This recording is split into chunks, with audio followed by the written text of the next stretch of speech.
Hey, what's up, everybody? Welcome back to the Sis Let's Be Real podcast. You already know this is your girl Lux coming back with another reaction video.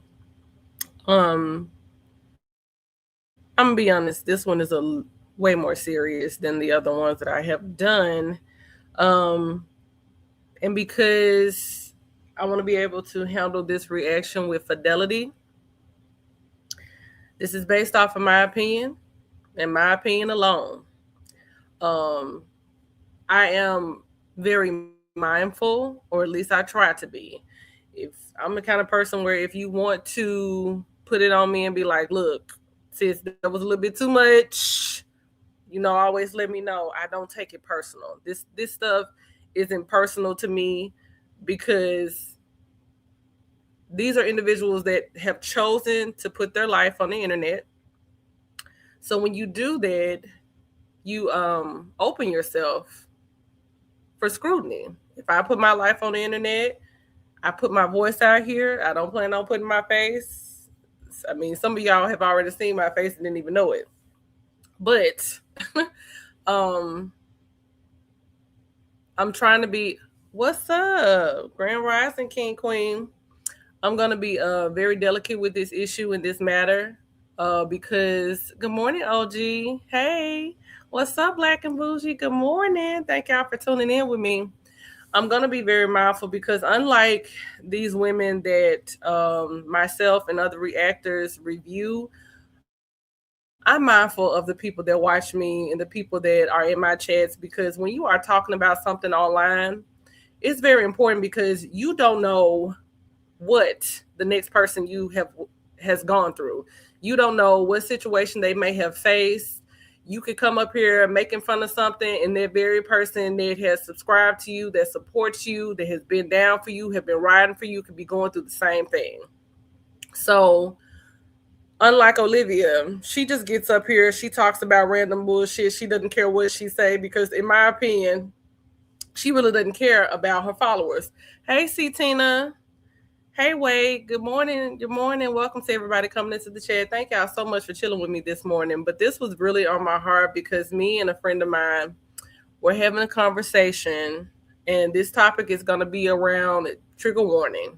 Trigger warning, trigger warning. It is going to be about domestic violence. Hey CC Life. We were talking about a girl that me and her both we knew her, very sweet, beautiful, but she was in a relationship that she overstayed in my opinion. She had no business being in, and let's just say things did not end well for her. We were reminiscing about her, and her life was taken away from her, unfortunately. um I don't know how many of you remember the whole situation that happened at the drop off when Olivia had stated that Gerard had hit her. I mean, on several times she claims that he abused her. But how many of y'all actually remember that particular situation? If y'all could drop it down in the comments for me.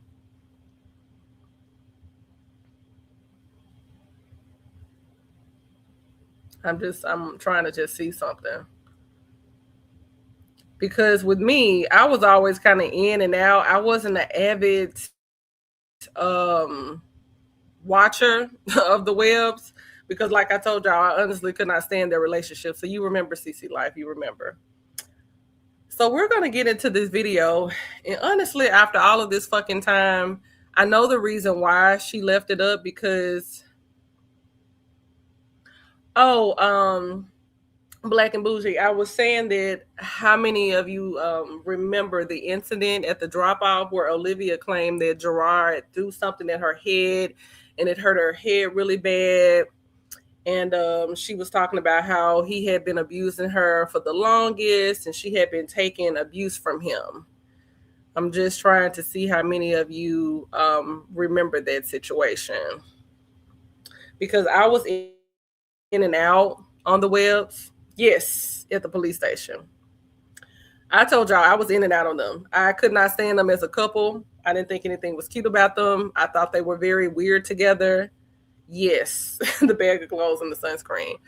What brought this on my heart to even talk about it is that abuse is not a joke. It's not a game. It's not anything funny about it. Whether you are a woman being abused by a man or a man being abused by a woman or either another man or two women, there's nothing funny about someone being abused. And the thing that I find utterly disgusting, I don't think I've ever been so the thing that I find disgusting about it is that, to me,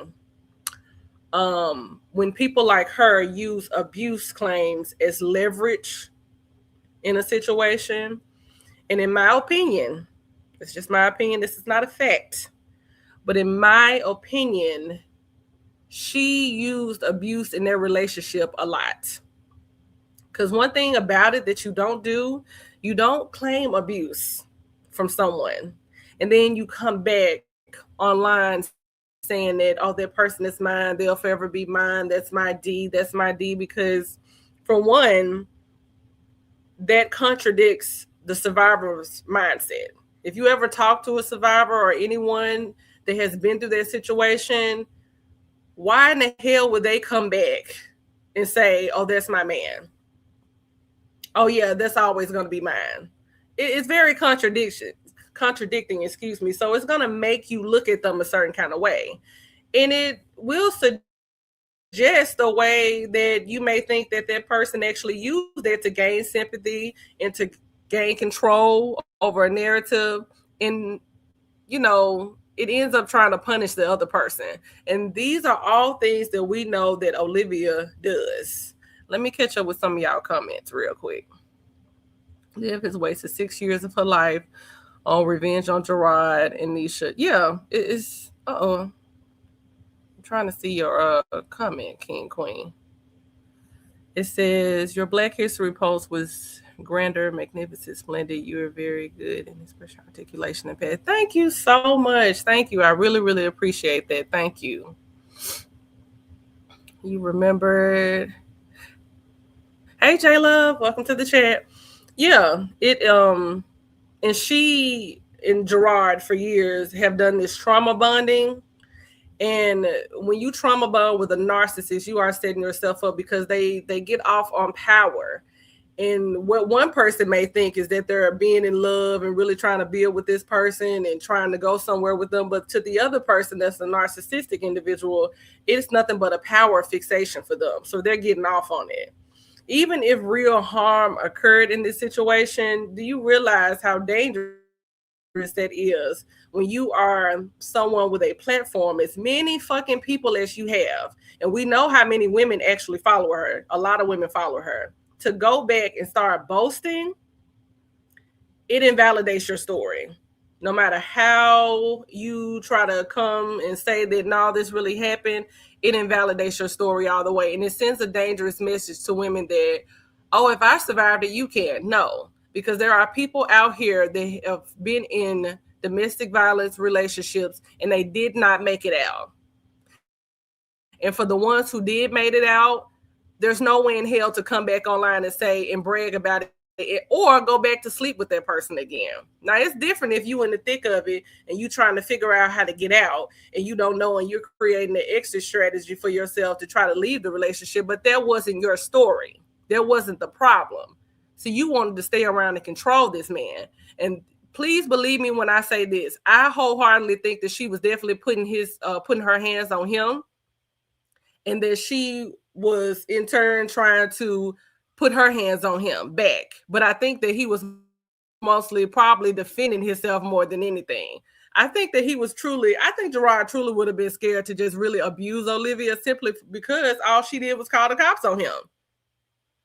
She pulled out that white woman card on him a lot, that Karen white woman card. Let me just say that. Hey, TS. Let me see what you said, Black and Bougie. Stone is no victim. She uses every traumatic thing people go through. Yeah, she's in on a 13. Yes. Robin. Yep.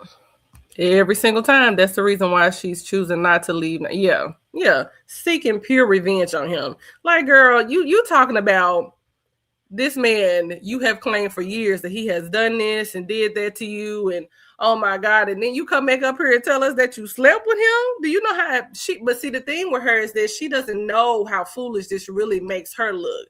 She thinks it makes her look like she's in control of the narrative when she's been looking like a dumbass for years. Like if someone puts their hand on you, I'm going to use myself as an example. I have had someone try to put their hands on me. And let me tell you this. That was the last time he put his hands on me. I don't know if he did it to anyone else, but I got some straightening. Because me, I have no problem with fighting no dude. Because I knock a nigga out on his ass. And I have had to do it more than once. So you put your hands up on me, you're going to be in a fight for your life. Because I'm not finna let no man do that to me. I have grown up around abusive men and seen how men can be abusive. I've seen how women can be abusive. And I'm not about to do that with anyone. But to come up here and joke about it is on another level of sick. And that's what she's done. She even joked about, constantly talking about how she's got, girl, it is nothing funny about people wanting to take their own life or someone else wanting to take someone else's life. It's nothing funny about that. Liv's love to hurt anyone, person, and child aren't safe from her games. Yeah. So what we're going to do, I agree, say cheese. So what we're going to do is we're going to get into the video where she actually speaks about it. And we're just going to, I'm going to give my commentary on it.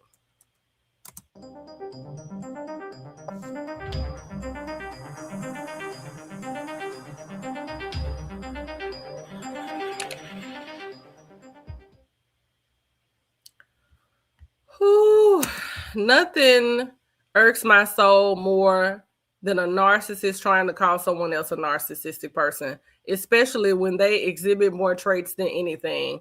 Like, I'm not even trying to read that shit because, girl, no.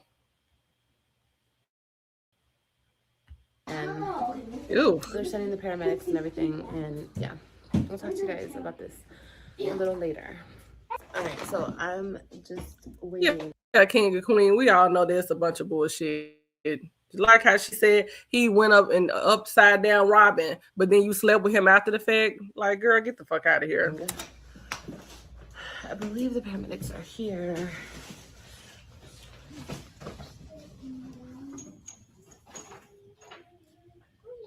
Extremely unstable, Black and Bougie. Extremely. No, baby, we're not gonna open all the toys. I'm just waiting for the paramedics to come and take like my vitals and stuff. Oh my God, the paramedics. See, I had heard about this situation, you all, but I didn't. The paramedics? See how far she goes with this shit? How you gonna try to sit up there and say you needed the paramedics for a situation that you most likely had started? And plus, I remember Gerard and Nisha even coming up here talking about that. Nisha said, so Gerard really hit you at a police station? Like, come on.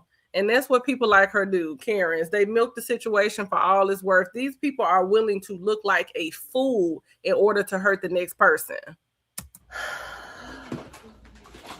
I have like scratch right there. Oh yeah, I don't do my makeup at all.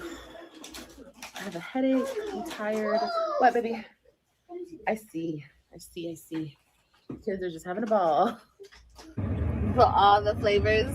They had a back row I just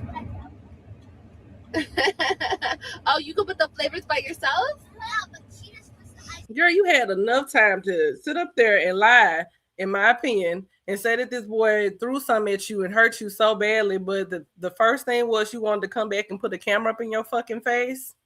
Okay. Wow, baby. That's amazing. Well, I'm happy you guys enjoyed that. Okay, baby. Yes, baby. Yeah, I gotta do your hair. What? Oh, here. Okay, thank you. So much trash up here in my front seat. Okay, so we are going home. We just left the police station, and then I stopped and I got some Panda.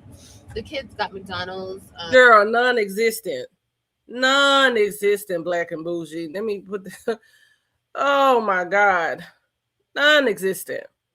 There is nothing wrong. I have seen women get their asses whooped. Do you understand me what I'm saying? I have seen it. Hell, I've seen some women either, box these men upside their head. Girl, what are you talking about? Where's your injury? Where's the bruises? Where's the blood? Where's the proof? Where is any of that? See, her number one goal, because this man was such a trophy to her, was to frame the relationship. The relationship in Olivia's mind was a trophy. And she got upset because she lost her prized possession, her prized house Mandigo. Shout out to Black and Bougie for that. So if your goal was safety, you would have took some accountability. You wouldn't have been in front of the people trying to convince them how hurt you were. You would have handled that shit, and something would have happened to him on the end of it. The police stations are filled with cameras. You're not about to commit a crime. Only an idiot commits a crime at a police station. Trust me. The cops were watching. There's no way. There's always someone at the front desk. There's always people watching in the back. This girl is so stupid. And from my understanding, nothing didn't even happen from this situation. Damn. But I did get them something from Panda, and it's late, and I gotta do hair. Hair protected. Take baths. I gotta fold clothes, and I have to clean up still. I'm still cleaning. These eyes love a bold frame. These go classic every time. These eyes. So, but we have to remember she is a chaotic person, and it's almost like you trying to give your fucking subscribers whiplash, bitch, because in trying to confuse them. Because one minute you saying that he came up here and did this, then the next minute you're sitting up here, oh no, it didn't happen. See, publicly accusing him of these things and then coming back reclaiming him, that's how you create a chaotic situation to where you can't really keep up with what's going on. And we already know that her subscribers are slow anyway. Yeah, they're slow anyway. If Gerard hit her, yes, he would have been locked up. He would have been locked up. Oh my God. Yeah, but that was a whole experience. That was a whole rendezvous. My head is actually hurting. I have to tell you guys exactly what happened when I get home, but I'm just like so disgusted at this point, and I'm just so like, yes, big jump. I'm sick of this. Sick of the disrespect. So anyway, we'll talk about it when I get home, but I'm really happy to have my babies. Are you guys happy to be home? Yeah.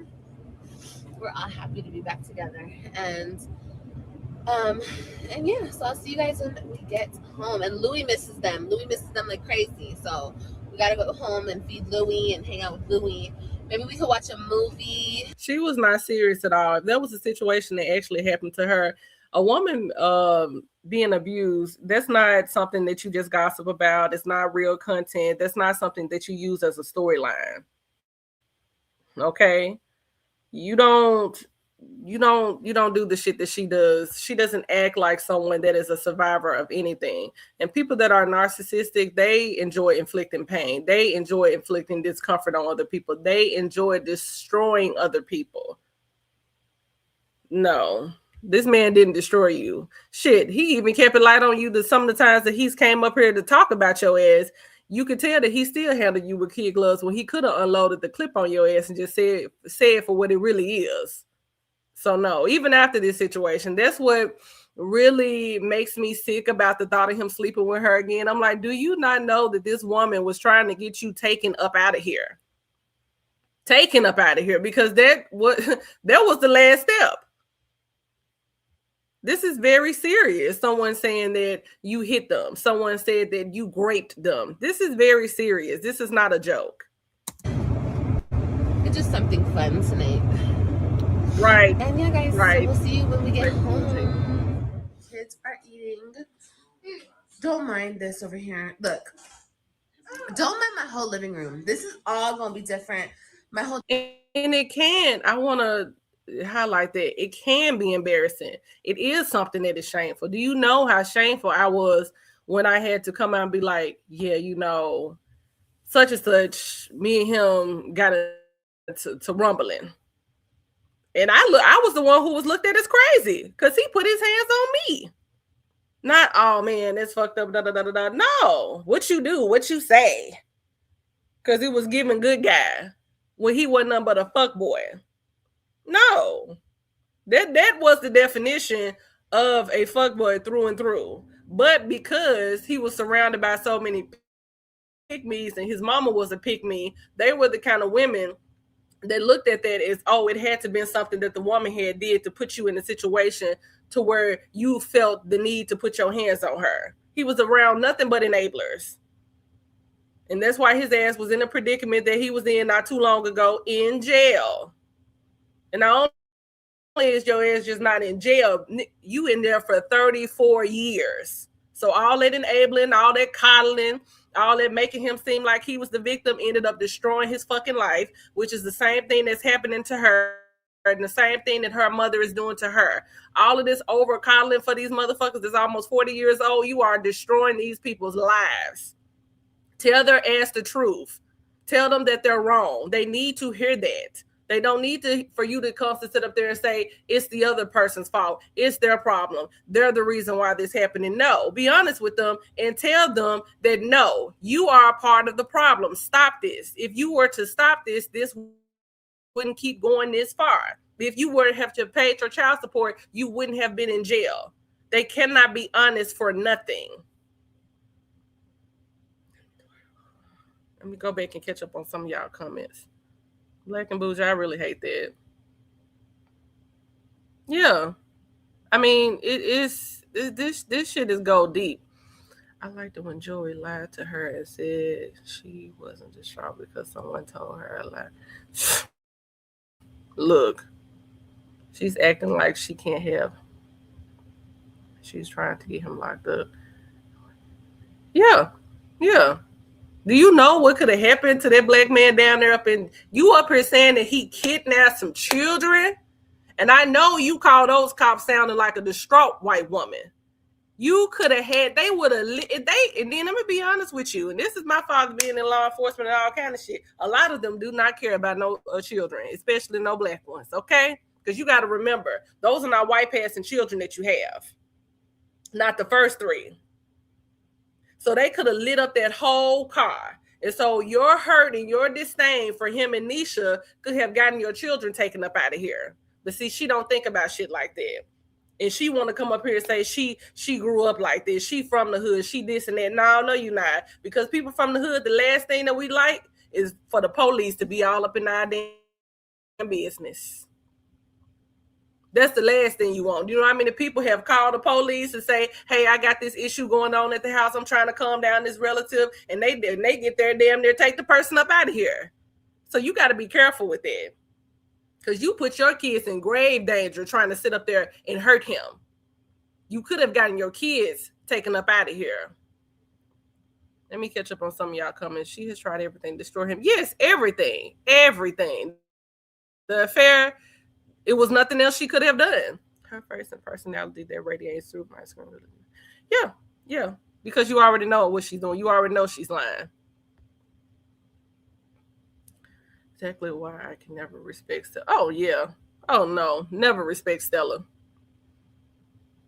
Yes. Casually. I mean, you came back online speaking about it as if like, oh, you just went to the store and that was it. I got something to tell y'all.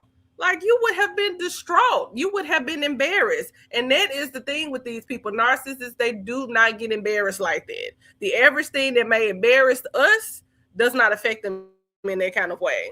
They get off on that. They like for people to see them as the victim, even though they look fucking crazy in the situation. Dining room will be different. Anyway, but the kids are eating right now. We're watching Sanjay and Craig. We love this show. And yeah. Anyway, so just give me a minute. Oh, I also want to show you. Look, my bed came. He got me a Nectar bed. Yes.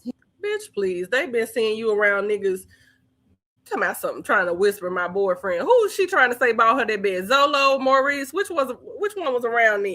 He got me a Nectar bed and there's some other Amazon stuff. But I myself ordered my frame, but my man got me the bed. So thank you. Shout out to you, baby. Because that bed was expensive, honey. I got the king, y'all. So and see, back then, if you notice, she had a different kind of audience. She had the same idiots, but walk with me when I say this. So the people back then was a little bit more lenient to her, and notice how her story changes when she's on YouTube versus when she's on TikTok. So this is how you know this flip-flopping ass bitch she makes up probably 95% of the things that she said, because your story should not change depending on your audience. I don't care who you talking to. My story is going to be the same whether I'm talking to somebody on YouTube, whether I'm talking to somebody on TikTok, whether I'm talking to somebody on Grindr, whether I'm talking to somebody on Scruff, whether I'm talking to somebody on Facebook. It's never going to change. And with her, the story changes all of the time. She wants to appear a certain kind of way to different audiences for sympathy. Sympathy is the end goal. We all know this.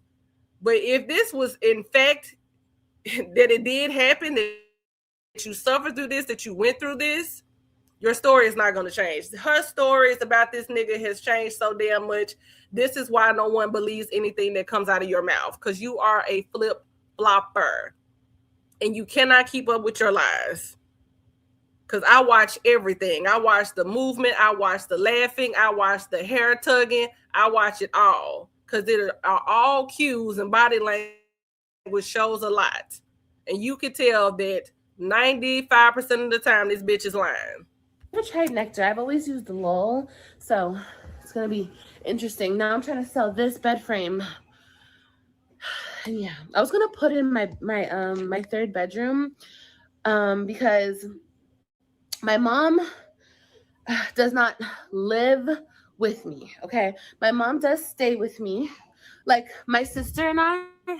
And if you lie so much like that, you're not going to keep up with the lies either. She lies so much. She's lying about the lies that she told. That's how much this girl lies. It is her image of being seen as the victim is so important. It trumps everything else, that she cannot keep up with the last thing that she told you before the last thing and before the last thing. Here's the thing. Whew, let me relax for a second. I'm about to bathe Robin. I'm about to do hair, you guys. Whew. I still have a headache. Okay. I still haven't taken anything for my headache. But I just want to talk to you guys. Okay, hopefully I can record now and it won't shut me off. My phone has been acting really funny ever since iPhone 13 came out. Y'all, please don't judge me. I know my hair looks crazy. But ever since the iPhone 13 has come out, my phone has been acting really crazy. So, yeah, it is what it is. And plus, I think I am also running out of storage. So, yeah. Anyway, I just deleted some stuff so now I can talk. Yeah, her big ass can't slide a breath. Baby, when I tell you, this chick right here, just talking about she was 302 and all that, girl, you were every bit of fucking 400 pounds. And I'm just going to go ahead and brace yourself, because you already know when you watch a narcissist tell a story about them allegedly being abused, everything about the story is going to feel off. Everything. My mother doesn't officially live with me, but my mom is here like half of the week. She spends half the week with me and half the week with my sister. No. When these people tell their stories, they do not speak from a place of impact. They speak from image. So the focus is not going to be about exactly what happened. It's going to be about how they look while telling the story. Oh, you cannot. I'll give you something else. Hold on, okay? Hey, Melissa. I have a story time for you guys. Melissa, what's up? On it, just let me know in the comments. I'm gonna try to leave my comments open from now on, because I like having a space for you guys to talk. Anyway, all right. So, but I was thinking I would move this bed in there in my third bedroom, and I would like make it like a cute Let's not room, even talk about that way. But but I really need an office, and my mom told me not to do that. You know, also for the girls, like, if the girls want to. Why has this bitch needed an office? Bitch, what work are you doing? You sitting in that big funky ass chair, that gaming chair that your big ass is making squeak all over the fucking room. You don't do anything. You don't have a real business. All you do is keep a motherfucking phone shoved up in your ass and your titties in the camera. You do not need an office of that. It's not giving businesswoman. It's not giving empowerment. It's not giving importance. It's not giving I got something important to do. It's not giving I'm important. You want to be seen as important so bad. You do not need an office. You have too many fucking children to talk about you need an office. If you want a fucking office, get you a big enough house with a room that you can dedicate to that. And also dedicate enough to all them fucking children that you keep having. An office for what? Oh my goodness. She's been fixated. The kids have had to suffer squared up in your motherfucking house because you want a damn office. Everywhere she lived. Those kids, you almost just as bad as Wine Glass, keeping her damn daughter in that damn closet over there that she call a room. Sleep in there, and Christian could sleep in that room, like whatever. You know, I just didn't want to get rid of this bed. But anyway, my mom was like, "No, don't do that." Because I was also gonna get like a cute little day bed in there and still keep in my office, but have a day bed. Because even though people think that my kids are ready to have their own rooms, they're actually not ready to have their own rooms. And bitch, you still feel that same way. And Robin is fucking about to be 15. Okay, she's about to be 15. And you don't still think that she needs her own space either. Shit, Christian, he almost 20. The fuck? Oh my God, yes. In the Tasmanian Devil, AJ, Mr. Clockett, he need his own damn space too. You can't keep having those kids cramped the fuck up. And the fact that she came up here the other day talking about how she finna get a damn 2-bedroom apartment is absolutely ridiculous. Bitch, that's enough to make somebody call CPS on you. Right, Shauna. That's just so stupid. Know that being their mother. So it's fine. I'm just gonna probably just keep my office, sell this frame. I don't think I'm gonna sell the mattress. I think I'm just gonna throw the mattress away because it has so many pee stains on it, and from Christian and from you and Gerard, big funky ass is rolling around up in there making bacon grease. Shit, yeah. Don't try to blame that up on the kids. No, blame it on you with your pissy self. Miss, I can't jump on the damn trampoline without peeing that down my damn leg and wiping it up and coming right back to the camera. No, the piss is from you and Gerard big asses, okay? Up in there making bacon and chitlins up in that damn bed. And all that piss came from you. Baby. And so yeah, I'm just gonna throw the mattress away. This is an expensive mattress as well, but no one's gonna buy it. I mean, I could put it on always on the internet maybe for free, but I don't know if anybody will buy it. But anyway, okay, guys, I'm sick. I know I keep saying that, but I'm okay. King Queen. Okay. Anyway, I'm gonna try to keep this short and simple and whatever. I went live already and talking about this whole situation. I mean, y'all, do you see this bitch? Oh my God. And that's the thing about, maybe my friend is right. She was like, God damn, girl, you need to get a hold on that damn mouth because you go from 0 to 1,000 like really quick. I really do. Because they be pissing me off so bad up here playing in folks' face. Girl, who the fuck want a pissy mattress for free from your big ass? Your big sour. What needs to say big paint stinking ass? Don't about want nothing from you. Don't about want no sheet, them sexed out sheets that everybody and they daddy and the maintenance man and everybody else been on. Girl, don't about want that shit. Don't nobody want nothing from you. You notice this hoe don't get nobody nothing because don't nobody want nothing from you. And bitch, you get everything in your damn apartment, come in a motherfucking house with a little screwdriver and some screws. You can't buy everything and it comes in a box. Damn. But I didn't really go into detail exactly what happened. Basically, I picked up my kids. I went there with no intentions to argue, fight. I didn't even have intentions to speak. I was just picking up my kids. I even stayed in my truck just so he can put the kids in. I'm sorry, let me back up. The kids were with. This big Malusha can't even get the motherfucking story right. Bitch, if somebody put their hands on you, I'm going to be able to tell you A, B, C, D. I'm going to be able to run you through this shit. I don't even need the police to write the shit down. You give me your motherfucking pen and paper. I'm going to tell you exactly what happened, and I'm going to give you timestamps. This motherfucker right here, hold on. The kids. Hold on, wait. Hold on, I'm trying to see. Oh, hold on, I want to tell you that. Goddamn. Get to the point. Catch your breath. Go huff on an asthma pump real quick. Shit, do you need an oxygen tank? Hey, Keisha. Goddamn. Because you up there stirring up this bullshit so you can think of a lie to tell. Goddamn, get to the point of it. You can never get to the point of anything and you still out of breath. Every time you fucking breathe, cigarette smoke just come up out of your ass.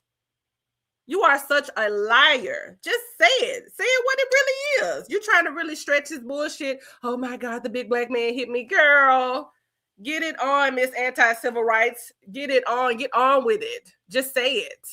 Goddamn. Their father for the weekend, okay? Okay. If you guys have seen on one of my last videos, there was an altercation already when I dropped them off to the straight police department. Okay, so picking them up, we had another altercation, and he got whiter and whiter. I didn't want to have any type of altercation, so I was just gonna stay in the car, wasn't gonna do nothing, wasn't gonna speak. I was just gonna let him put the kids in the car, and I was gonna drive away. He comes to my car, he puts the kids in the car, in the back seat. And I guess he has like bags of crap, like Walmart bags of stuff. Bags of crap, talking about the kids' clothes, shoes, things that you don't fucking have. See, when these people tell a story, it irks my soul because the details are more dramatic than inconsistent. They're very inconsistent all over the place. The emotion is very rehearsed and nothing is fully processed to the point to where you could actually thoroughly tell the story. But one thing for sure, their blame is going to be perfectly polished. They're going to blame the other person through and through. That is the one thing in their stories that is going to be perfect from the beginning to the end. Their blame factor. Like their shoes, the shoes that I sent them with. Damn. And some sunscreen, the sunscreen in like the tin can, and clothes and stuff. This dude puts the kids in the car, opens up my passenger side door. So I'm sitting at the driver's seat. And I'm like, this is the only communication we had. See, Tina. I was like, you don't have to put the stuff up here. When I had a smaller car, we would obviously put stuff in the front seat because I didn't have space in the back. But now I have a truck and I have rows of space. And I have a big trunk. So he could have put the stuff in the trunk. He could have put the stuff back there with the kids, whatever.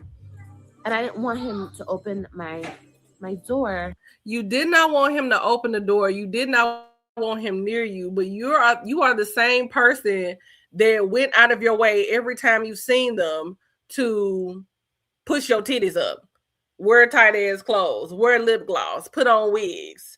You go out of your way to meet someone, and this is fucking after the fact. This is after the fact that you have went out of you. Can you imagine? Baby, if I felt that, first of all, I don't need no damn police because I got Goliath on my side. If you know, you know. But if you really wanted to meet up with someone and he did this to you, bitch, it would never be a time where we would meet up at McDonald's or meet up at some abandoned parking lot or meet up here. No, we're going to always meet at the fucking police station. We're always going to do that.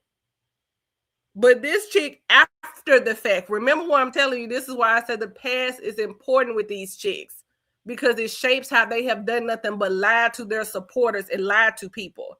Looking back at this, her supporters should ask themselves, but they don't ask themselves shit because they missing chromosomes like her. But you should ask yourself, well, why go out of your way to want to change the meetup spot? Why go out of your way to get all dressed up? Why go out of your way to put your titties up and all of that? What's up, Planning Mimi? What's up? Welcome to the chat. Why go out of my way to sit up here and make sure I don't have no fucking bloomers on and panties on when I go meet my baby daddy? If he was such a fucking nuisance and he was such an abuser and he put his hands on me, he did all these things to me. This chick has went out of her way to get this man attention, but he abused you. This is why I cannot respect this hoe. I cannot respect her and I never will. Everybody show Mimi some love in the chat. Welcome, Mimi. Thank you for coming and dropping in and listening to today's lives. I really appreciate that. My passenger door because, you know, my purse was there, my phone was right there, and it's like, you don't need to do that. There's no need. So I just told him, you know, you don't have to put it up here. You could put it in the back. He was like, shut the F up. He proceeded to throw the bag of shoes, the bag with the shoes, all their shoes. There's shoes in it and the tin can of sunscreen and some clothes. He threw it at my head, like the side of my head, like right here. You guys, I just blew up. I got so upset. You know, not only did you do this in front of the kids, but you did this. You have no right to assault me. It's not so okay. Let's just speak logistically. So her big ass is in the truck, and every vehicle she's been in, she's been squeezed up in that motherfucker, right? So she's all squeezed up, just packed, jam packed. Just imagine, like, if you try to put too many chicken breasts in the air fryer when you cooking, that's her up in that vehicle. So she's all boop, right? So he's on the passenger side. He has a bag, a Walmart bag in his hand. Like, she's literally making this sound like this man has some socks with some rocks up in it and like hit her. So he took the bag and just boom, like towards your head, like you sitting in the car. That doesn't even make sense to me. The whole story don't matter. I would have loved to have seen that video footage because I could easily see him putting the bag in the car and walking the hell away. Because remember when Gerard had said that he would, one of his drop-offs, he said that he had a lot of shit in his hand. And he, you know, Nisha wasn't finna get out the car because she didn't want to be anywhere near Olivia because Olivia was screaming that about her being in the car. So he had all these bags in his hand and he was like, she wouldn't even give me any help. She wouldn't even come like get the bags or get the kids. I'm trying to get everything. So all of a sudden this man comes up to you and just comfortable enough to just hit you in the side of your fucking face. Yeah, okay. Ooh, we see who really was the right. Her. And I'm trying to be as polite as I can with telling this story because, like I said earlier, you know, it's not a joke, but this is ridiculous. Hold up, y'all.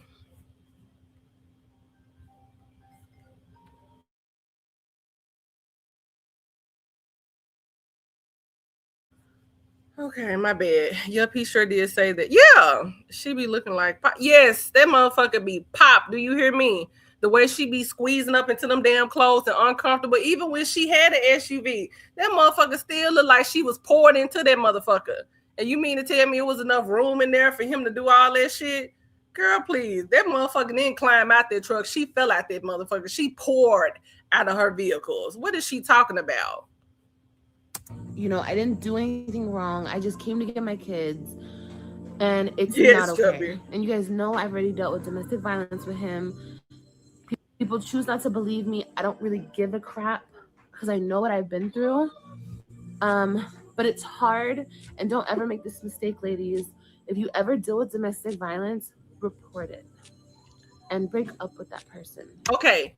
Yeah, I'm glad she said that. If you deal with domestic violence with somebody, I'm praying to God that you are able to make it out of this situation because there are so many women that did not make it out of their situation. There are so many women that unfortunately they did not survive to be able to tell what happened to them. But what you also don't do is you don't come back on this internet. Do you hear me when I say this? You do not come back up here and brag about seeing that nigga again, letting him touch you again. Hold on right quick. My phone ringing again.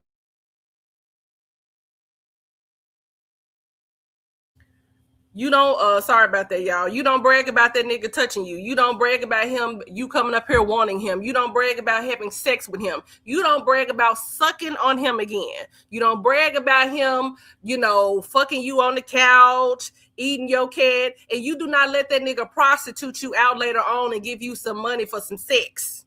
Okay, aka a Costco card. This bitch is a ginormous joke. The nerve of you to have a fucking female audience, a big ass female audience over there, the way that you have it, you are being totally irresponsible with your content and coming up here after fact, telling people that you fucked on the same man that you alleged abused you for so many years. Do you know how many women out here still to this day, to this moment, is planning an exit strategy, trying to figure out how she gonna escape, trying to wait till this nigga leave the house, trying to figure out what she gonna do, and not even talk about the children and how they're gonna escape in the situation. There are real people out here that are trying to escape abusers. But yeah, you came back online to glorify yours. You came back online to brag about yours. You came back online to try to get yours back. You were willing to take yours back. You came up online to throw that nigga in everybody's face. Told y'all. You came up online to say how that's forever your dick. Bitch, you are embarrassing. And you should be ashamed of yourself. And the women over there that follow you should be ashamed of themselves. That is totally 100% irresponsible of you as a creator to put a story out here like this and then come back and double down on the fact of, oh, this man will forever be yours. How fucking sick of you to even do something like that. And what you have done is you have made the abusers seem like they're not so bad. You paint a horrible picture for people that have been abused before, people that are currently being abused. Do you know what kind of message they can send out to women or younger women in that situation? You love to claim how young girls be fucking sitting up here watching your channel and reaching out to you and DMing you for help. You are creating a horrible example for them as women. They can send out a signal as that, oh, if I can survive with my abuser, if I can forgive him and take him back and want him and fuck on him again, you can do the same for yours. Some people out here really do believe that and think that. And they are impressionable enough to listen to your ass. You didn't get all of them. You didn't get up to 124,000 subscribers just for no reason. Yeah, you a bitch, and yeah, you like the rage bait. But a lot of people do take heed to what you're saying. So that was truly irresponsible for you to come back after the fact and talk about how you fucked on this man when he so-called abused you over and over and over again. This bitch is crazy. Don't let a person abuse you. Don't allow it. And too many of us women do, and we suffer in silence. We don't tell. I mean, I talked about it openly on my channel because I was reaching out for help. I was, now that I look back on it, like the stuff that I told YouTube, it was all the truth. But it wasn't. Notice the long pause after the fact. It wasn't the truth. Bitch, you've been up here lying since the day you went and created a Google account. You've been up here lying ever since you created your fucking YouTube. The moment when you had came up, whatever your channel was going to be, you've been lying ever since then. You stay lying. Everything was the truth. Yeah, bitch. Show us. The fact that I felt like I needed to come here, because I wasn't going to tell the police. I wasn't going to tell anybody because I didn't want him to be in trouble. I was always looking out for him. But I was suffering in silence and I was crying out for help, really. Anyway. And that's another thing too, bitch. You can't be the hero and the victim in the same situation. So which one was it? Because you put your hands up on me, are you going to know it? And your folks going to know it. And the police going to know it. And everybody else going to know it. Especially you a man trying to touch me. Because the one that put his hands on me, baby, I went and told his mama. I told his grandma. I told all them pick-me-ass motherfuckers over there in his family what he had did. And I told them about their damn self for defending him. And then I threw it up in their face after the fact, even since I've been married. I said, see, look at there. You being such a pick-me-ass motherfucker, you're the reason why he in jail for all them years, because you should have just told his ass to come the fuck down years ago instead of just constantly making it everybody else's problem. I said, look at what you did. Even though I know in my mind he responsible for it, they also played a part in it too. You don't come in, and why tell us? Because people that's trying to survive, oh, they doing that shit in silence because they really are dealing with somebody crazy. You're not dealing with somebody. You weren't dealing with somebody crazy. You were dealing with someone stupid. And yes, I can comfortably sit up here and say Gerard was stupid for enduring this because he was. Abusive, I can't see that. The one thing about abusers, they're always going to try everyone that they're with. At some point, in some fashion, they're going to try that woman to see how far they can take her. You're just sitting up here lying. Yes, romanticizing violence. romanticizing them, trauma bonding. You said same here, Lux. I told them. Yeah, I told everybody. I told that nigga ancestors. I told everybody. You guys, I'm done with that type of abuse. I'm done letting anybody abuse me. It's not normal. It's not okay. Oh, thank you. It's not okay, and don't allow it. Because if you allow it, ladies, it could go on forever. I mean, look what I'm going through. I allowed it, and now he still thinks he can physically assault me. And I don't care if he threw a book, a bag of shoes, a backpack, a shoe, or whatever he threw at me. You don't go around throwing stuff at people. That's assault. However you want to slice it and dice it. And what you're doing is very harmful to actual abuse survivors. This is how people's stories get doubted because of bitches like you. And you're dragging other women into your triangulation in this bullshit that this bullshit ass narrative that this man was so damn abusive. You have used him as a prop in your victimhood for years, so fucking much to the point where people feel sorry for him, even if he had done all of that shit to you. You've made him into the victim at this point. Hey, Naturally. Hey, nobody. Hey, what's up?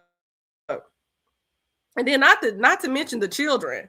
You are creating a visual to your children that being in chaotic situations is normal. This is normal what we have over here. You want to make their life over there with Gerard and Nisha so abnormal, so chaotic.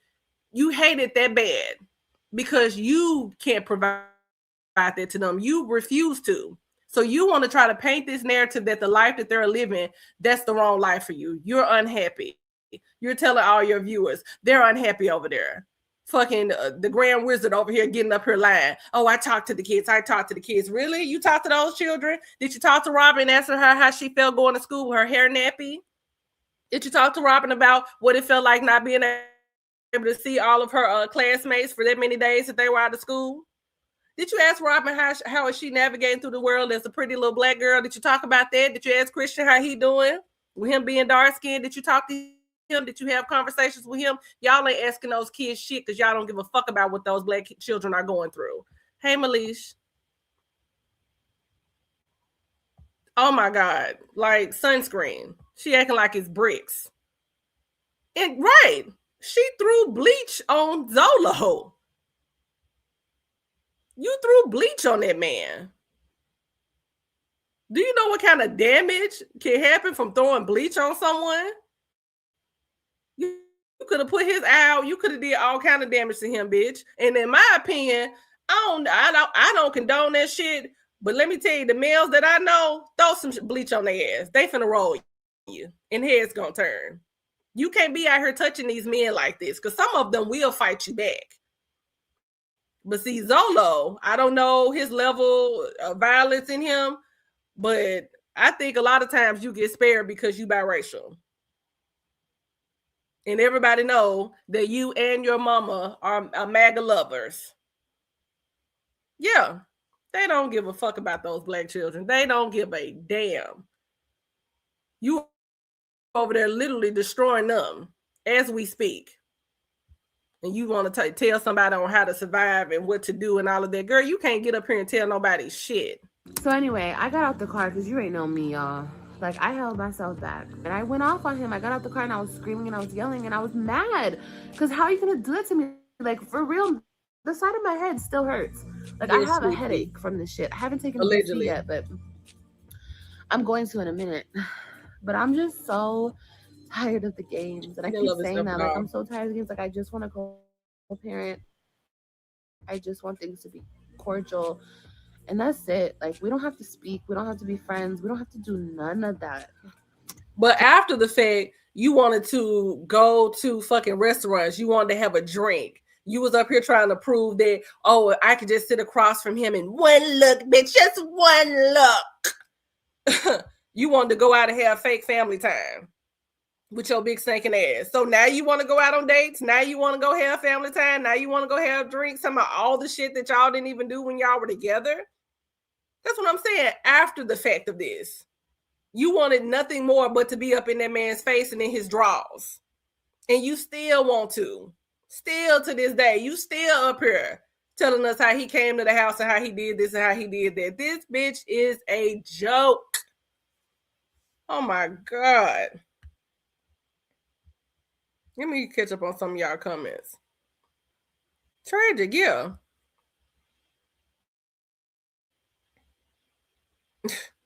She ain't gonna never take accountability for that. Yeah. I remember they say, telling it, how you gonna tell this child not to trust her damn daddy? And people want to sit up there and say, oh, Stella being white don't have anything to do. Yeah.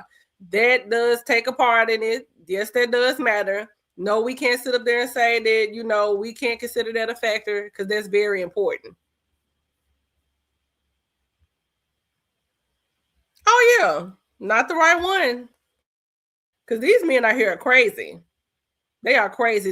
They will take you through it and take you out. Like my uncles always told me, you don't never let no nigga love you to death. Don't never allow that. Because he going to take you up out of here.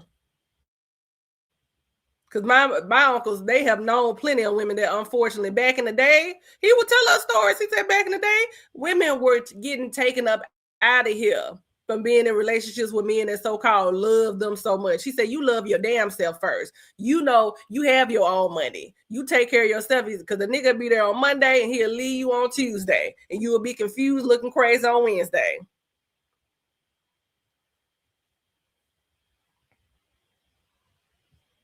It's just, it's you got to be careful with this shit. Just trade off the kids. Trade off. That's it. This lighting is horrible. It makes my circles look so dark. I reported it, of course. I just hope that it gets handled. I hope it doesn't just go unseen. And because one thing that I've learned is you can suffer in silence, ladies. Not rare somebody put on you. Never do that. Never do that. You do. Hold up, I don't know what happened to the screen. Oh, there it go. Like when you actually stand up and start speaking on your truth, you look just as crazy as the person that was abusing you. Girl, it's nothing wrong with sitting up here actually standing up for yourself.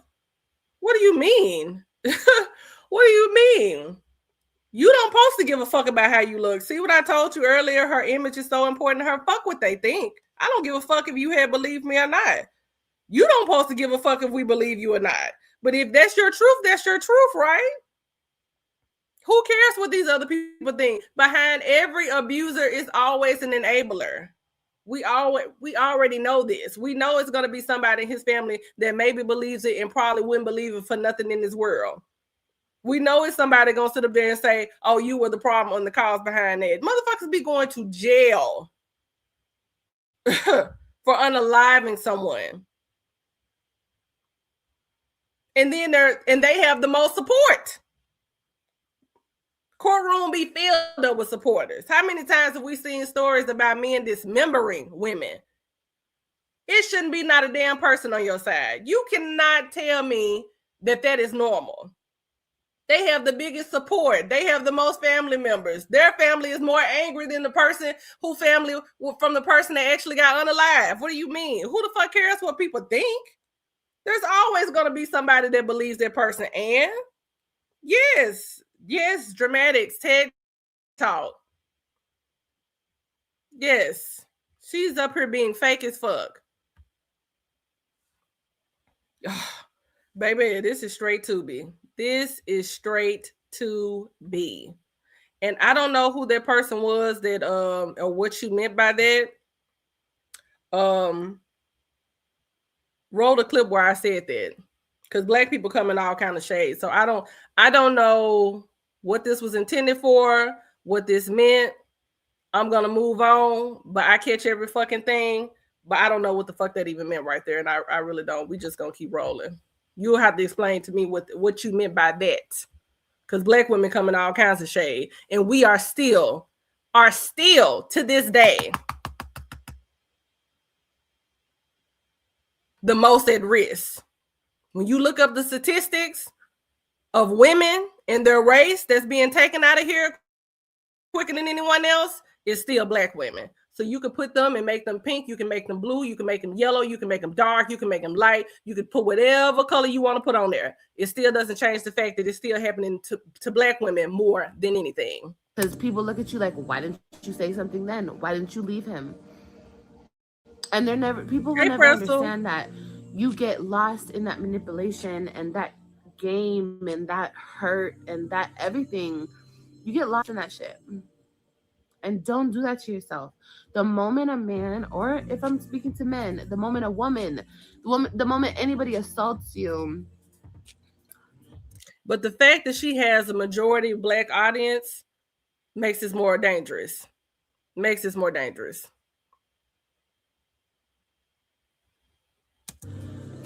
Leave.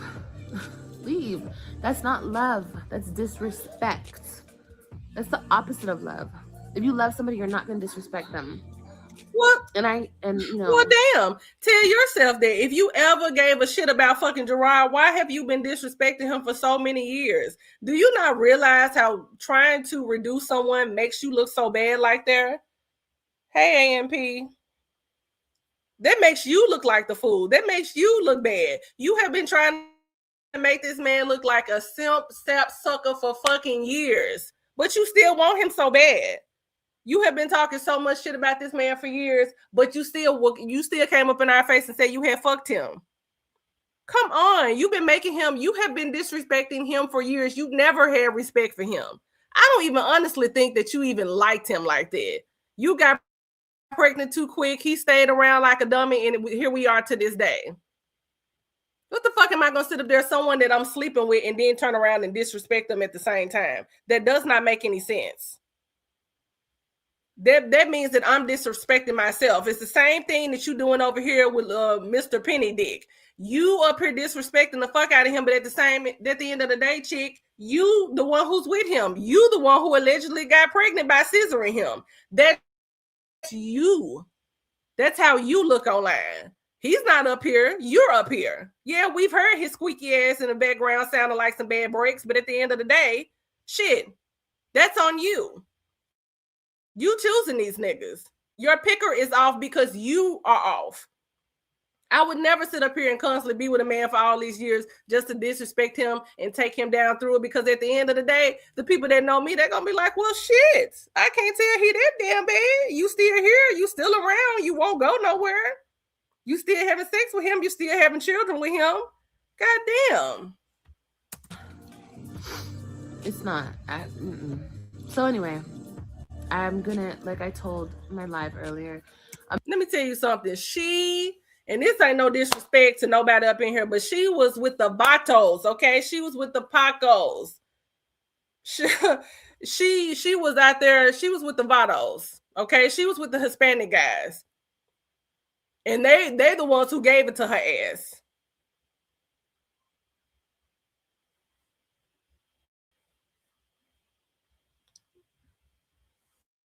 I'm reading this person comment. I don't know what the fuck they talking about. But anyway, she was with a lot of Hispanic males. She said it her own self. Even them, they don't be playing that shit either. And they were not romanticizing her. They were not sitting up here buying flowers and doing all of this.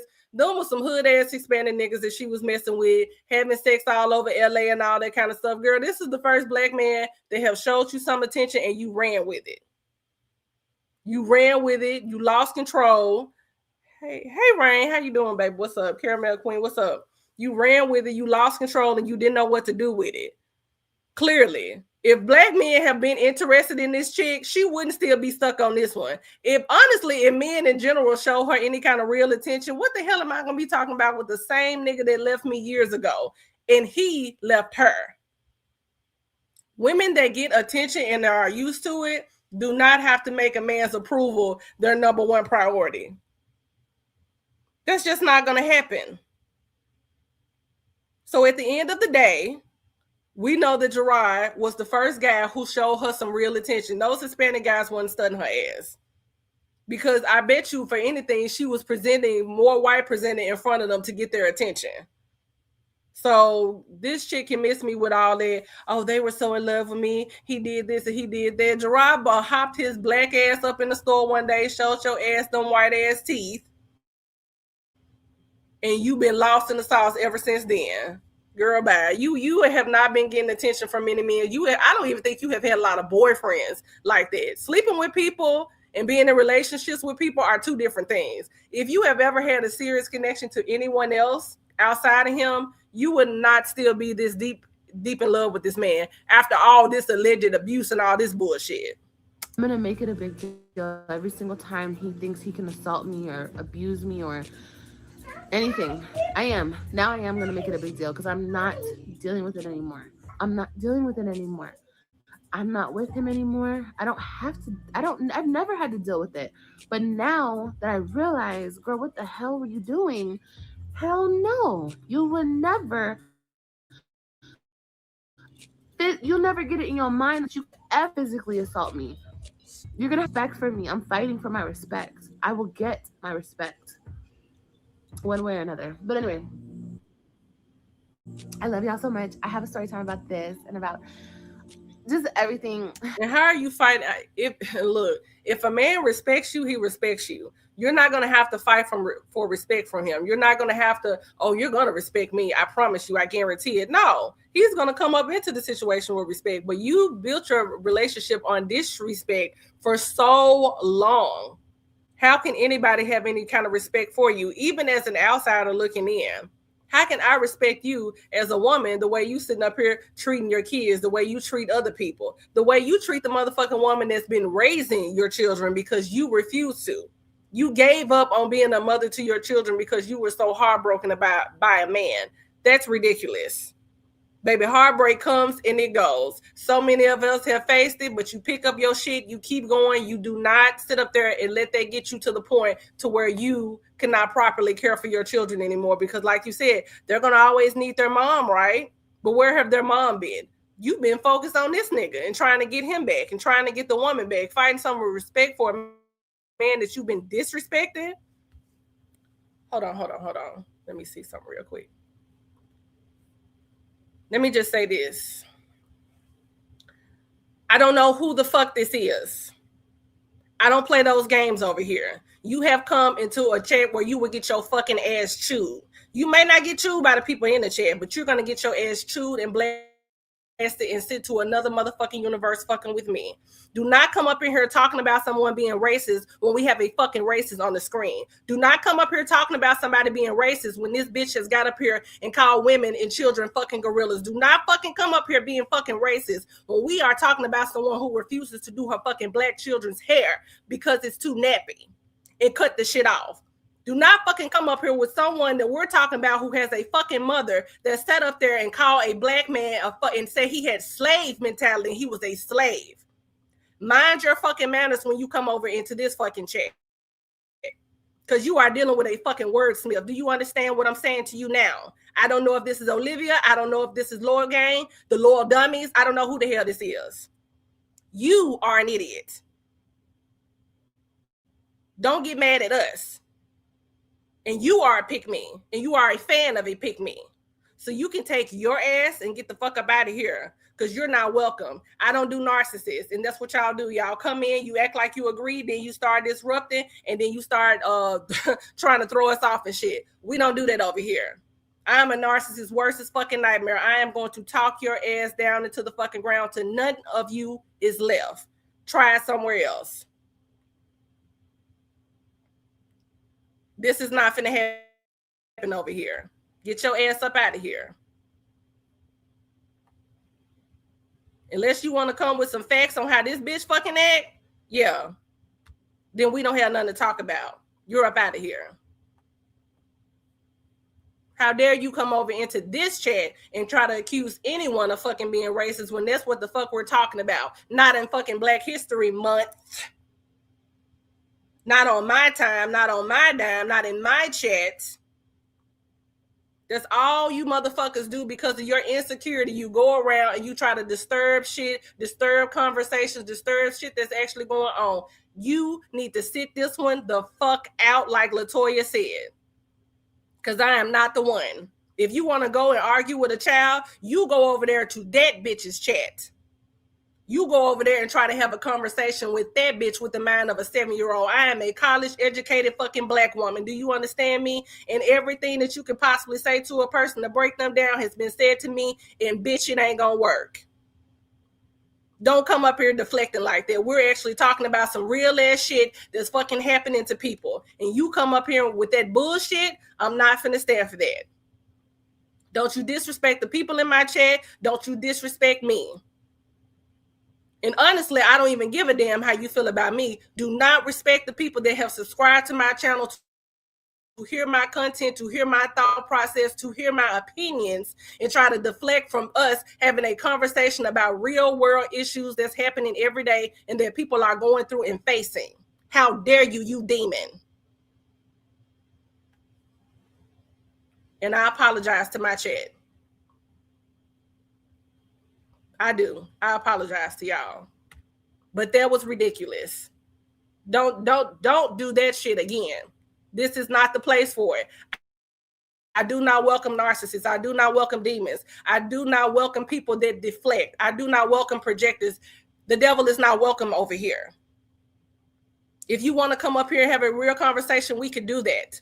But the last thing that I am going to ever allow for someone as a black woman to tell me that I am racist when we experience more racism than anybody on this planet globally. You have people that have never even seen a black person in some countries and they're still fucking racist towards you. Do not come over here trying to tell us what racism is. Not in fucking Black History Month. You're not going to do that. And in my birthday month, big 36. See, I'm not just no regular fish. I'm not just no regular Pisces, bitch. I'm a fucking shark and I'll take your head off over here. You leave that shit at the door. And you go back over there, you could tell that bitch I said it, and I hope she see it. I'm so happy.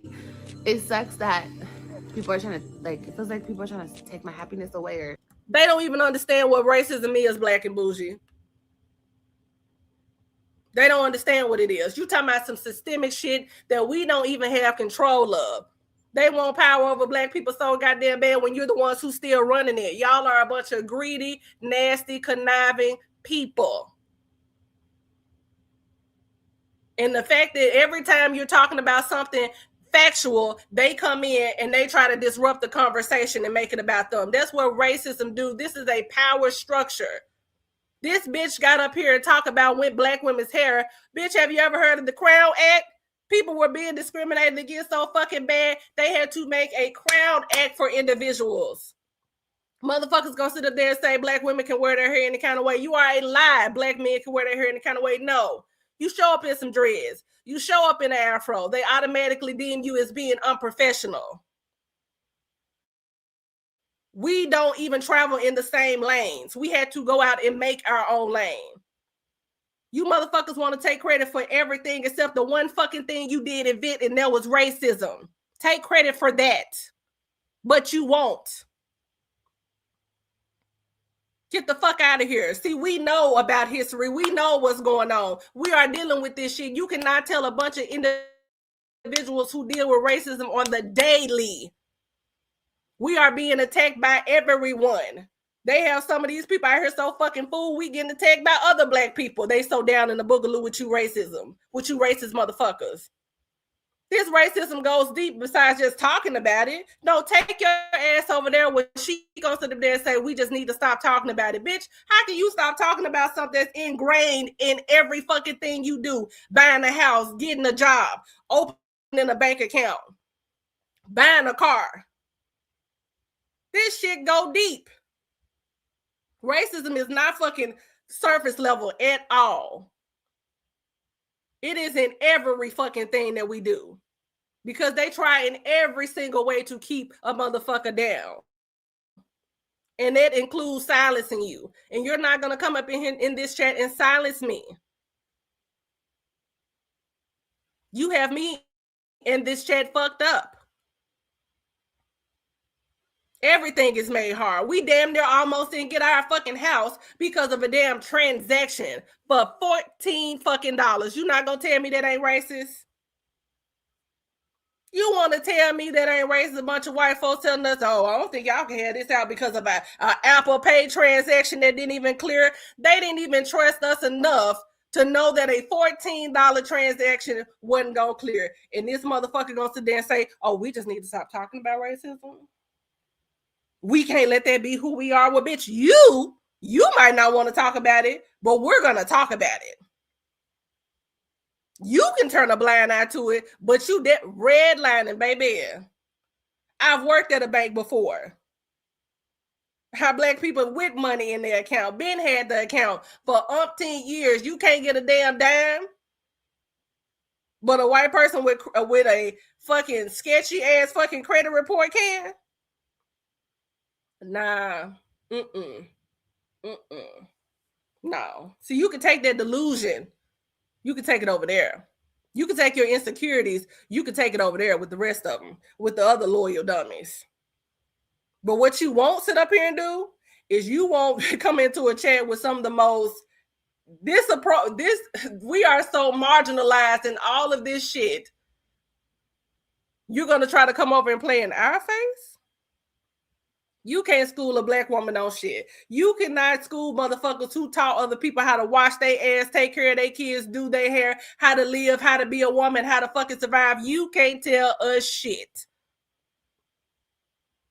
We didn't use feminism for an advantage for us. We used it for our fucking families. We ain't them.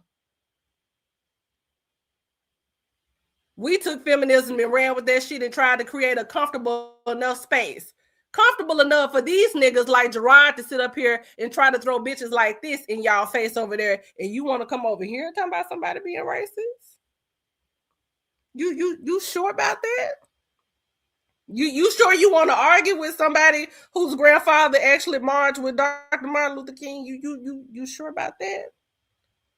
You sure about you want to argue with a woman whose grandmother was from Mississippi and had to deal with the fucking Klan? You sure about that? Be careful. Be careful. You got, yes, some audacity. Some. You can't argue with a black woman about shit. Not especially an educated one. You could go over there and you could go back and forth with her 7th grade education having ass. This bitch couldn't even cut it and make it in high school. And I would even respect her more if your ass would have had even learned something and educated yourself, but you didn't.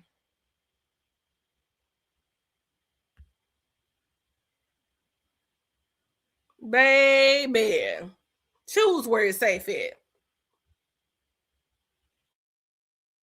I don't talk. See, this is why I talk about narcissism so much. These people are sociopathic. If you think that I am going to make it a comfortable space, this is why, and you can feel what you want to feel about this. This is why I will not disrespect Nisha in that way. Because can you imagine the responsibility, not of just raising these children, but these children would have been fully indoctrinated with racism being dark-skinned. And to try to get that up out of them, that indoctrination that they're better and that they're different. Meanwhile, they're looking like her and her family and all the other children that they go to school with. Do you know what kind of task that is to take on? Taking children that were bred from a bitch like this. Trying to instill blackness and loving your blackness into children from a mother who said that we should just stop talking about racism. Disrespect her for what? Talk about shit for her for what? Because at the end of the day, she didn't even want the nigga.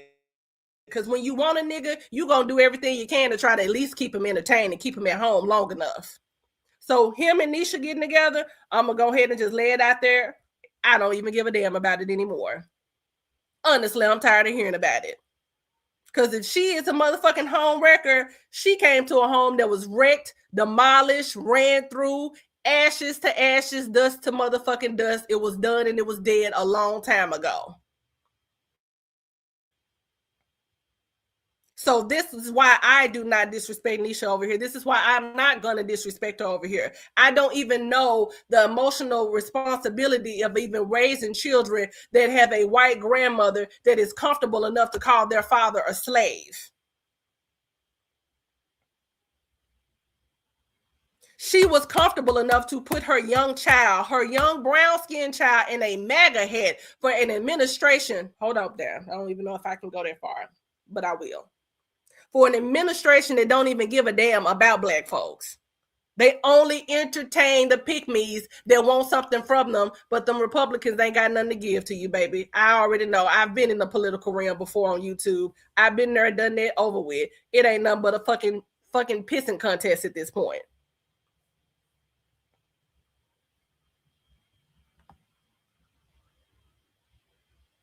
There was a demonic spirit that y'all saw up in here.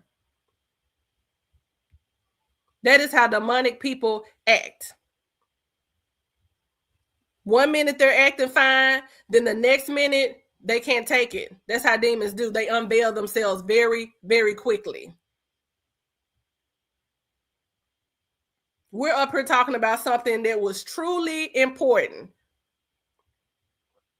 I gave a disclosure and said how I felt about this issue. Some of you all were even comfortable enough to put your experiences in the chat and the things that you have went through, and to have an evil spirit like that come in and try to disrupt it and then try to sit up there and call someone racist is absolutely unacceptable to me. And every time that you all feel comfortable enough or inclined enough or brave enough to step your ass over here, it won't hardly be nothing of you when you leave. See, this is the kind of dialogue and conversations that make people uncomfortable.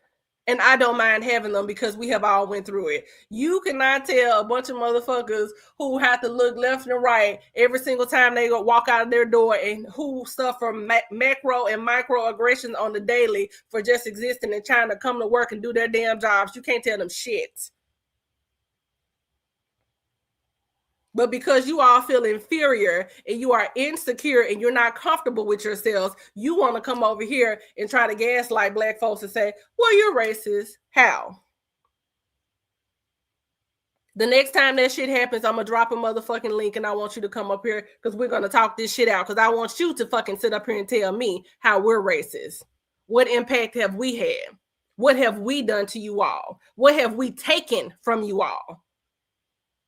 Because you're talking about us being stripped down to the bare fucking necessities with nothing to even have for our families and for ourselves, but you still want what we got. That's crazy. And not only that, you want to take it from us because you don't want us to have anything.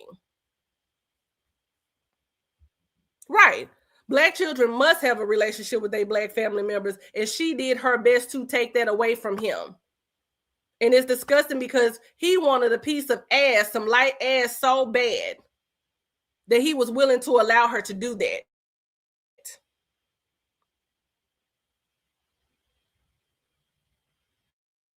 You don't find that disgusting?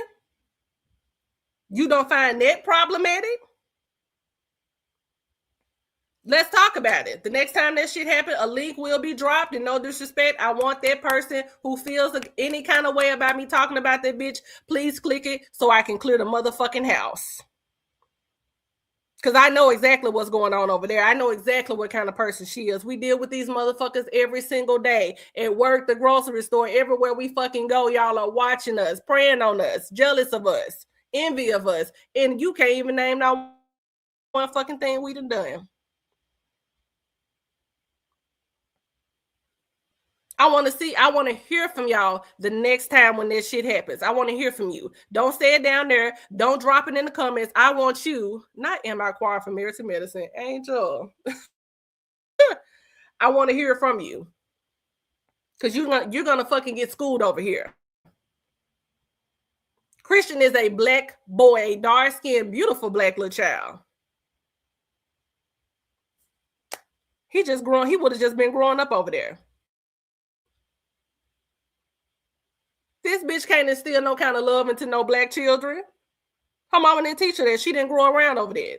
So don't come over here talking about what can be seen as inappropriate or racist. No, what's inappropriate is constantly fetishizing over black penis for so many years. Now, because let me tell you something. I don't give a damn what's going on. You cannot sit up here and hate the very individuals that birthed these niggas for you to fetishize over and love on. There's no way. You should have a lot of fucking respect for black women, because had it not been for us, you wouldn't have these niggas to suck and fuck on and throw up in other black women's face. Say thank you, hoe. Serious Arrested Development range. Serious. She want to talk about Nisha need to say thank you. No, you say thank you to us. His black mama that you sit up there and called a fucking bus driver. No, you tell that woman thank you. Because had it not been for her, you would never have a chocolate banana to be obsessing over. How about that? Had it not been for Niecy constantly following and fucking picking that nigga up every time he fall, you wouldn't constantly kept having a black man to whip on and beat him down emotionally. So ho, you say thank you. Had it not been for Gerard black ass, you wouldn't even have those 3 beautiful black children. So you need to say thank you. You motherfuckers got it twisted. That's not how we do over here. I don't allow that kind of shit. Because I look at her chest. Don't nobody be holding her fucking accountable. You pick me motherfuckers be over there talking about how it's funny. Ain't nothing funny about being racist.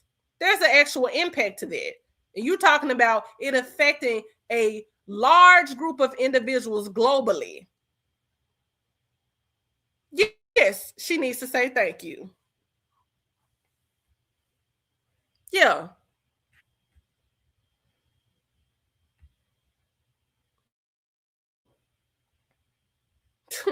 No other race.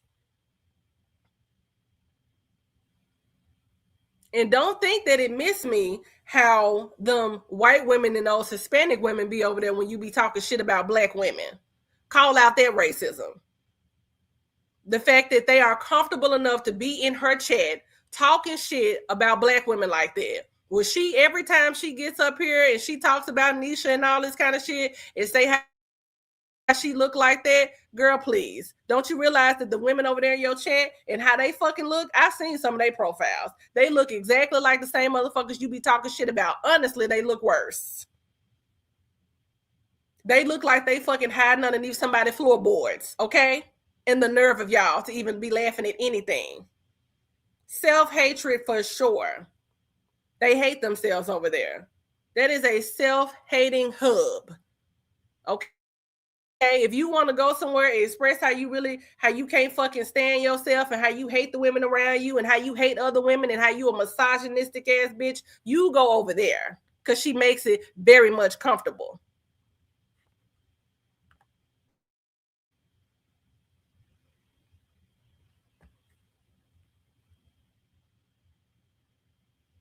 Yeah, they co-signed it because that is dumb.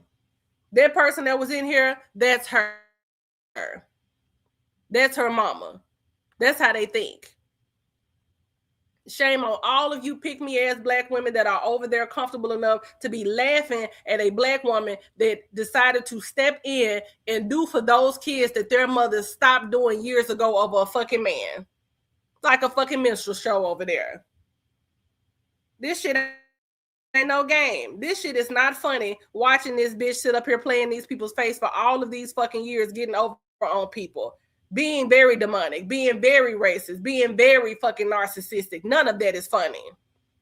But it's one big joke over there to y'all because y'all don't give a fuck. And y'all are the same black women that are bothering other black women, that are jealous of other black women. You have internalized self-hate issues and you want to take that shit out on every other single black woman. And the fact that you get off on it from it coming from her fucking mouth. She does. Because do you know how many men end up with women that fucking hate their children, can't stand them, make them cut them off? Custody my ass? No, you gonna send them back. But that's how much she loved that nigga, and that's how much she loved those kids that she said, no way, I got you and I got them. And this motherfucker can't hate it and can't stand it. And if Gerard would have got with a pure white woman, I'm talking about pure Snow White, Olivia would have liked her. She would have probably tried to scissor that woman. That's what kind of disgust we're talking about right here. That's what kind of nastiness we're talking about. So say what you want to say about Nisha and how they got together, because you know what? That shit could have been talked about, done, and settled years ago.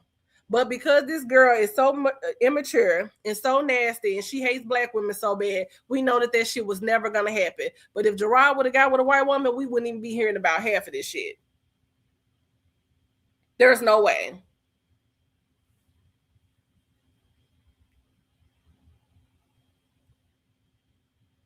Man, because through and through. Same thing with her mom, through and through. I'm just going through and reading on some of y'all comments. I agree.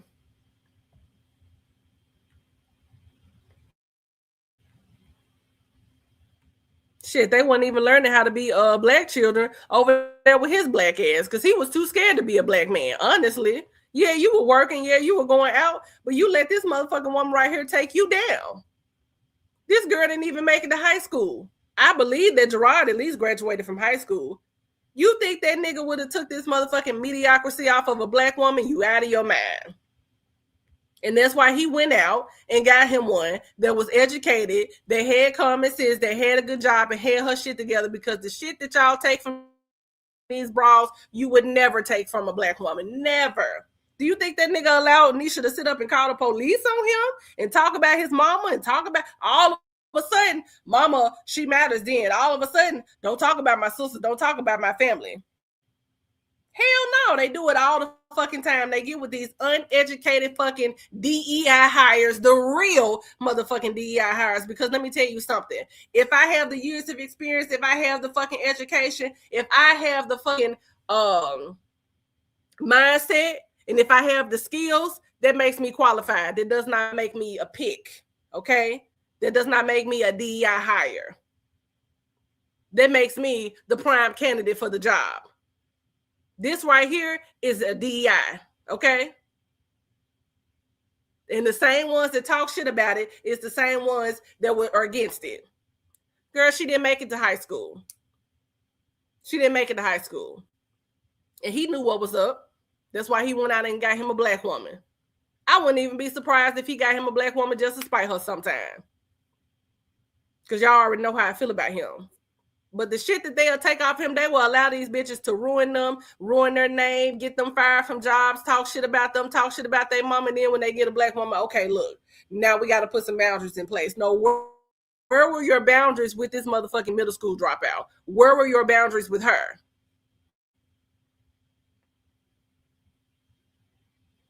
Yeah, she absolutely should. I mean, no. Hurt me any type of way that they can, because I am happy, and I have so many signs from like my spirit guide. And I wasn't trying to even go into that and go that far with it, but that shit made me angry. That kind of shit, because I'm a real human, and because I have feelings, and because I'm not trying to sit up here and put on the front for anybody, and because I can be vulnerable, because I can be authentic, because I am comfortable in who I am as an individual, as a woman. I can admit that. Because her mother allowed it, because her mother didn't give a damn. I did feel like it needed to be said. I see shit day in and day out. Do you know how bothersome that was to sit up there and watch that TikTok and see all the motherfucking women she was trying to so-called debate, and this bitch got upset when somebody was talking about fucking statistics and actual data and the discrimination towards black women and what black women face, and she have 2 brown skin ass fucking children, and you're just like, oh no, I don't want to hear about it. Can we just stop talking about racism? No, Olivia Kirk. No, we cannot stop talking about it, because it's in everything. And if you think those fucking black ass children that you got ain't gonna face it, bitch, you got another motherfucking thing coming, because you don't even know what they have endured and what they have went through as black children, and what, because black children go through it too, especially in education and school. So if you think we're gonna let you forget that shit, you can go over there and have them fucking videos taken down all you want. But the truth is that this bitch has always been a lying, conniving, dog-faced ass, lying ass, stank ass, sour puss ass bitch. And it's about time to take the motherfucking gloves off when you talking about her shit and say it for what it really the fuck is. And call her out on her bullshit. Nearly. Baby. You don't even want to know the half of it. Please watch the replay on this. Because I'm just not one of the ones. And I see some that go light on her. And I appreciate it and how they say it. But no.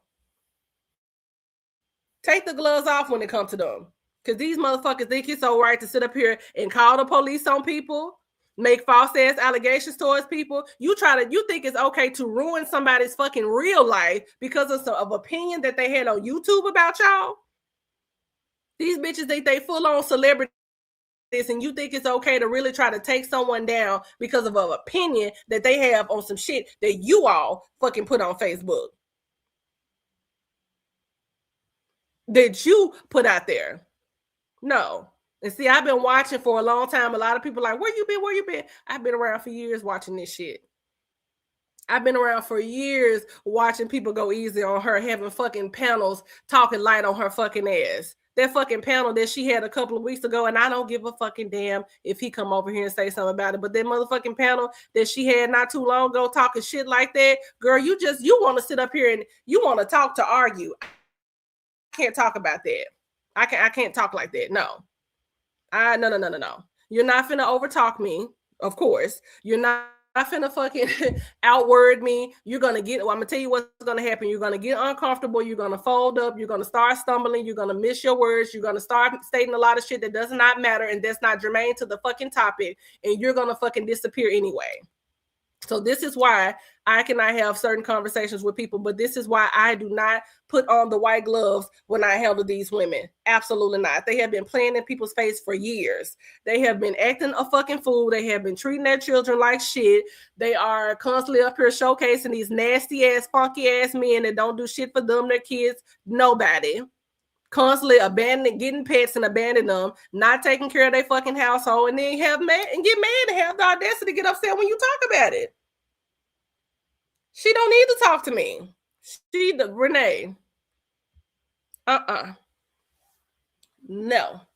And the crazy part about the thing, I wouldn't even cuss her out. Not unless she really want to. Take it there. But I wouldn't even cuss her ass out. See, they have been getting up here real deal playing in people's face. No. Yeah, his black ass couldn't take that. To have his fantasy woman finally all crazy over him. And Gerard, the only reason why she was crazy over you was because of what you had between your legs. This nasty chick really got up here the other day and said, I just want what's between their legs. Oh, how disgusting are you? You could think you could try to deduce these men just to sex. Girl, they're going to hurt your feelings and leave you wet and stanky. And you're going to be the one that's hurt, and they're going to be between somebody else's legs. They don't give a shit like that. They do not give a damn if you try to reduce them down to a penis. They're going to look at you and say, and you took it. Quit showing her grace. Yeah. I mean, I appreciate y'all. But to see so many people sitting up here showing her grace, and it's just like, for what? For what? How much grace do you give the average person that's outside on the ground cold and hungry? Do you give them grace? Do you give them money? Some of them are probably even just the thought of giving a homeless person money will probably make them disgusted. But do you give it to them? But no, you give it to this motherfucker right here that's been fucking lying about this channel being monetized all these years. You give it to someone that went out of their way to purposely not give their children the money that she was legally, legally obligated to give them, and you're just throwing money at her. Do you help the women in your neighborhood that's needing something? I donated damn near almost $100 worth of cleaning products to this beautiful organization in my city that helps women that have been in the that's been on drugs and been in abusive relationships. Do y'all do shit like that? Do y'all donate to pamper dryers to give kids diapers? No. You want to give a bunch of women that can't keep their fucking coochie to themselves, constantly having babies with fucking stank ass, dirty ass losers, wine glass over there, fucking health declining, tired as a motherfucker with a man, and babe, I don't care what nobody say, that man ain't doing shit for her either. Yes, the homegirl gets overlooked.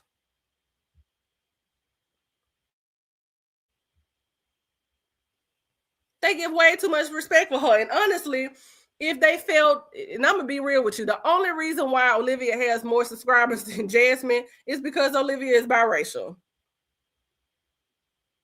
They don't. They don't. And you know the thing about it, you know who's giving them grace, you know who's giving them a pass, you know who's handling them with people who are scared to face narcissists or people that are narcissists themselves. Because what are we giving her grace for? What has she done? You cannot be afraid to face a narcissist, because I guarantee you, at some point, you have encountered one. You work with one. You've been in a relationship with one. You've done it. We encounter these people all the time. Racism is nothing but a bunch of people who are narcissistic, sociopathic individuals who hate Black people for just existing. Yeah, Yellow. Unfortunately, people's parents are one. Your family members can be. So I got some family members that are some. I've been with one. You cannot give them a pass. You cannot give them grace because, for one, they do not respect it. Hey, Lou, what's up? Oh, Lou, you missed it. They do not give them grace. They do not give them respect. No, they don't care about that. They don't give a fuck about your grace. They don't give a fuck about your respect. That girl brought her ass up here after being in jail for 40-some days and said, of course I wasn't thinking about y'all. Yes, see, Tina, people are married to them. You cannot give a narcissistic person grace. Unfortunately, it will backfire on you every single time. And yes, if Jasmine was biracial, or if Jasmine had a certain phenotype to her, Jasmine would have just as much followers. Because if you really think about it, outside of getting married, what's the difference between Jasmine and what's the difference between Olivia? Olivia was fucking married for fucking 7 business days. Jasmine, no man wants to marry her because of the way she looks. I really feel like that. Not to say she can't attract anybody, but ain't no man seriously attracted to Jasmine. They just use her and leech off of her and make a fool out of her. There's no difference between them. Olivia gets treated like this because she is half white, and I don't care what anyone says. That is the dog-face ass truth, and she even knows it. Had she not came up here and flaunted out her white mama in everybody's face, she wouldn't have that much sympathy. You know how many Black folks out here got sympathy for people like Olivia? It is unbelievable. I had one of them in the comments say, well, you have to realize, you know, when Black people this and Black and biracial this, and I said, what? Don't y'all think it's fucking strange to you how a biracial person feels like it's some kind of rite of fucking passage to be able to get up here and call somebody the N-word? That ain't weird to you? That ain't weird to you that they don't never have nothing to say against no white person, no Hispanic person, no Arabic person, no Chinese person in their damn comments? But it's always with these individuals like her, they always have to sit up here and single out Black women. That ain't weird to you? That ain't strange? Come on. What was it that you said back in? Nobody wants it. Yeah, nobody wants Jasmine. Yes, phenotype. If Jasmine was more attractive, she would definitely have more followers. She really would. She would have just as many followers because she's been on YouTube longer than Olivia. Both of them are boring. Olivia don't have nothing to show the people. Jasmine don't have anything to show the people. Jasmine don't go out and do anything. She don't have no friends. They don't. Oh my God. Yes. The way she stood up here and throws around that word in front of Stella is absolutely ridiculous. And there, I know this biracial guy who had said that he was saying the N-word in front of his mama. She snatched his ass up. No, you don't do that. Don't do that because, for one, your father is Black. We didn't raise you like that. He said, no, she's going to snatch me up. Not Stella. She agrees with it. She thinks it's true. She thinks it's okay. When she sat up in that house with her big ass, and we're just talking and having banter now, y'all. And excuse me and let me know if I'm too long-winded. If y'all want me to shut up, I will. Just let me know. I'm just in my mode right now. But remember when she threw that bleach on Zolo, she told him to come here. No, you pull your daughter back. You throw her big ass down now. It was no reason why Stella shouldn't have snatched her ass up and sat on her ass and calmed down until she got, because she was acting like a wild bull in that damn video. How you throwing bleach at the same man that pissed in the street that you invited in your house? I mean, come on. And you talking about some, no, I need to talk to you. I need to talk to you for a second. No, you need to talk to your fucking daughter who's being fucking violent and coming up on here on the internet and acting like she's the one that's a victim and she's the one that's been getting hit on, abused and all of that when you were comfortable enough to throw bleach on this black man in front of your white mama. Are you crazy? And people don't want to talk about that. The only people that's brave enough to talk about it is the reactors, because the people over there in the damn chat, they think it's okay. They thought that was funny.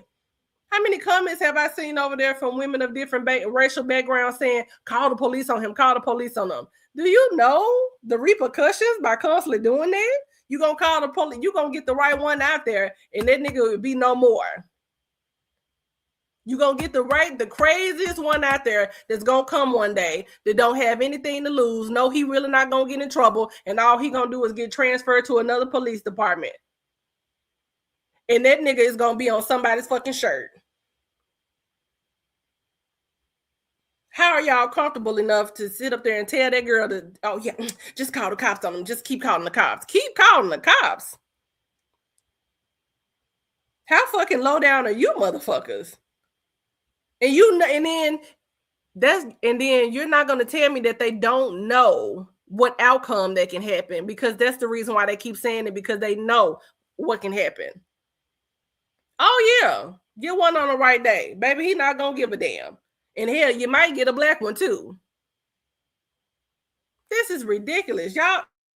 I mean, that person, this kind of mentality and this kind of carrying on with these women have got me totally fucking fucked up. Don't sit up there and come over in my thing and say that Jasmine is a good mother, because no, she ain't. Olivia is just as a piss poor ass mom as Jasmine is. Y'all find Jasmine a little bit more attractive. Y'all find Olivia a little bit more attractive, and I don't know how, than Jasmine. That's the only reason why.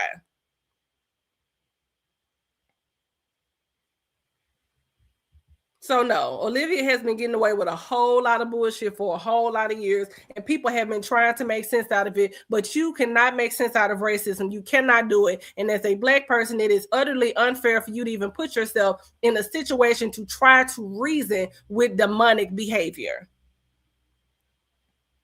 Don't try to sit up here. We don't give a fuck about your upbringing. We don't give a fuck about your black neighbor. We don't give a damn about your black daddy that wasn't there. We don't give a damn about your black cousins who don't fuck with you and don't even know you. What we're talking about is that the fact that you think it's comfortable enough with your white mother to think it's okay to sit up here and call people black bitches, call people the N-word.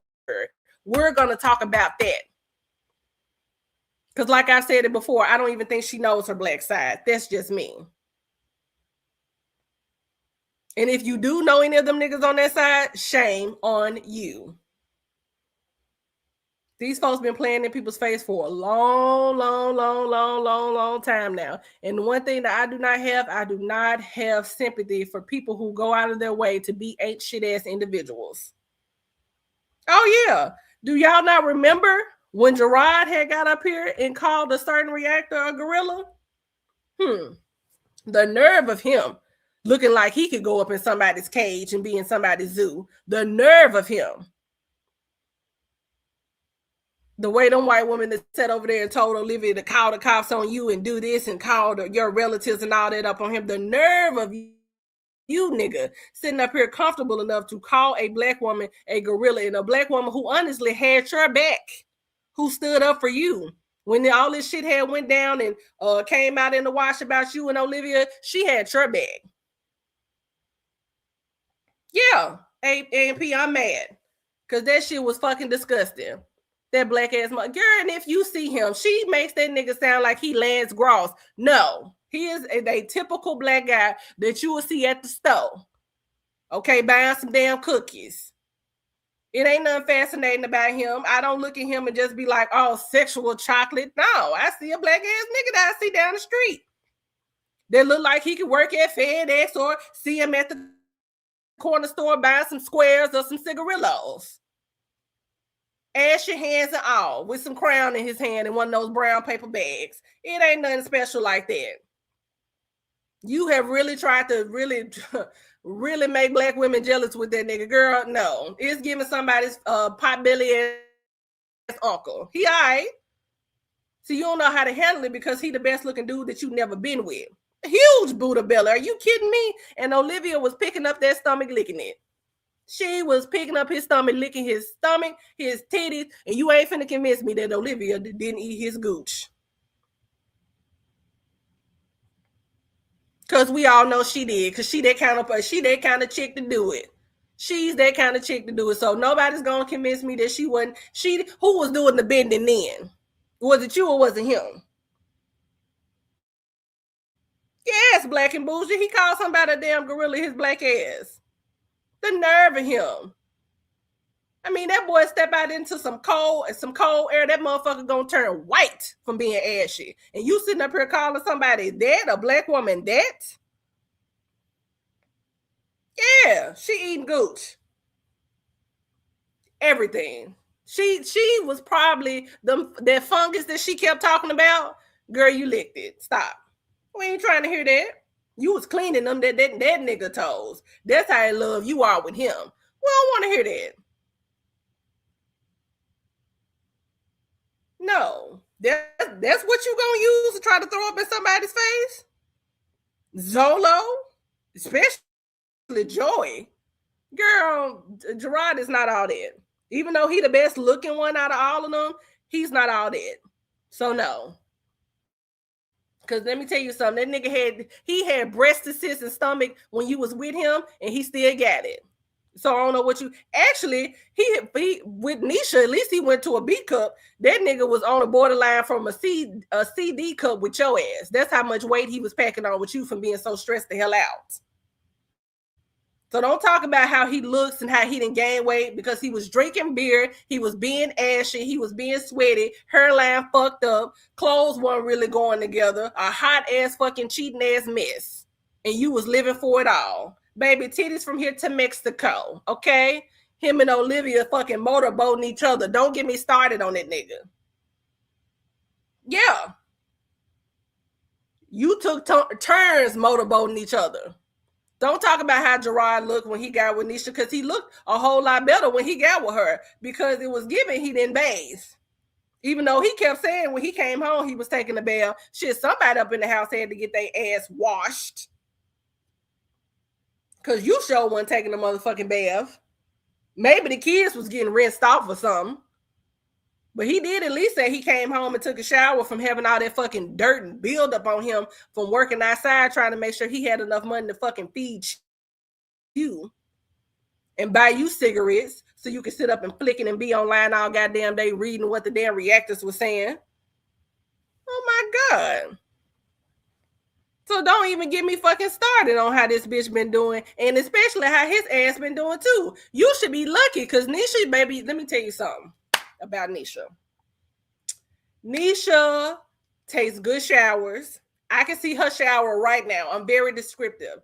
I know she got like some nice skincare products. I can see Dove, EOS. I know she uses some good vaginal wash. I can see some Bath and Body Works, some Tree Hut, some scrub in there. She definitely takes care of herself. She washes, then she takes a bath. She cares about perfume, okay? Her hair is not dirty and matted like Olivia's. She keep her hair and her feet done. Her feet always look good. Yes, and she burns Bath and Body Works candles. She's not burning candles from the fucking dollar store. And she's listening to some Jill Scott when she get out. I know a silky smooth, cocoa butter smelling black woman when I see one. And you can tell she takes good care of herself. She's not sitting over there fucking probably with the same pad matted up against her on her cycle all damn for 2 or 3 days like Olivia. Gerard ain't got to sit up and tell her to take her ass a bath and go wash. No, Nisha is going to be fresh. The skin is going to be moisturized. The hair is going to be in some braids every single time. The edges do not look crispy and crunchy. Okay, the feet are moisturized. They're not black on the bottom. The thighs are thang in the middle. They're the same color. They're not black. This is a real black woman that he has over there. The oils are oiling. She has oils. She wear perfume. Yeah, she's smelling good. The clothes look decent. They don't look like they came from somebody's yard sale that they did not want anymore. The Goodwill in the section in the back that they have on clearance. No, she's going shopping on racks with actual stores and tags and checks out, do her transaction and gets her receipts. Yes. Oh, yeah. And she goes to the doctor. She's pretty. Yeah, she takes care of herself. This motherfucker over here does not take care of herself. She puts no effort. She will go weeks without washing her hair. Then she'll come up here and throw some water up in it because, yeah, they're jealous of my hair that I can just throw some water up in it. Girl, no, wash that shit. Put some shampoo and conditioner on there, a treatment. Because Robin is getting treatments over there. She's getting her hair done. What's the baby girl name? Ryan. She's getting her hair done. They're going to a beauty shop. They're just not in the bathroom getting their hair washed and some water thrown up in it and says, okay, yeah, just go on about your business. No, they are getting treatments. They're getting put underneath a steamer. Their hair has grown with her. She had to redo Robin's hair twice. Oh, naturally. Nisha is using an Africanette. I know this. She's using an Africanette sponge. Olivia got up here, got ready to get some peen and lick on somebody's gooch and came on camera and took the soap and shoved that motherfucking bar soap up her ass. Are you kidding me? There's no washcloth inside. And then the towels that she did have, baby, they was hanging up inside the shower hard as fuck. It looked like if you would have picked up one of them damn towels, that shit would have disintegrated in your damn hand and turned it to motherfucking salt. Are you kidding me? This chick got out of jail, did not fucking wash her damn hair, and came up here in that big ass grandmama ass gown with them big ass drawers up to her titties with no bra on. And you want to tell me that that's more attractive over there? I ain't trying to. Them crunchy ass towels. Baby, them towels were so fucking hard they didn't match. The shower looked a hot ass fucking mess. Please. No. Nisha is stepping out on a nice warm towel in a nice clean bathroom. Ain't nobody to sit up here and try to convince me that girl ain't taking care of herself. Now, mentally dealing with this bullshit, I can't speak on it, but I know a bitch when I see one when she smell fucking good. I know a woman that look like she got on Baccarat. I know that. Versus a chick just going up in the beauty supply store and grabbing the first thing that smell good, but it's probably piss in the bottle. That's Olivia. Oh, please go wash your ass. And wash your ass with a motherfucking rag. Get down in there. Because when you came up here and did that split and opened up your legs and what we saw, that was disgusting. Girl, can you imagine a towel warmer? Yes. Yes, with some black art hanging up in the bathroom. Yes, a towel warmer. No, Olivia, no. It's giving jailhouse bathroom. That's probably why she didn't have a problem with not washing her ass up in jail or either washing her ass up in jail the few times that she did. She already know. She already know. Baby, she getting out. It's cooked. Look, it's good music on. It's Gerard sitting up on the couch with that damn stomach up in his lap waiting for some food. The kids playing this shit. It's a whole vibe over there. It's a whole vibe over there.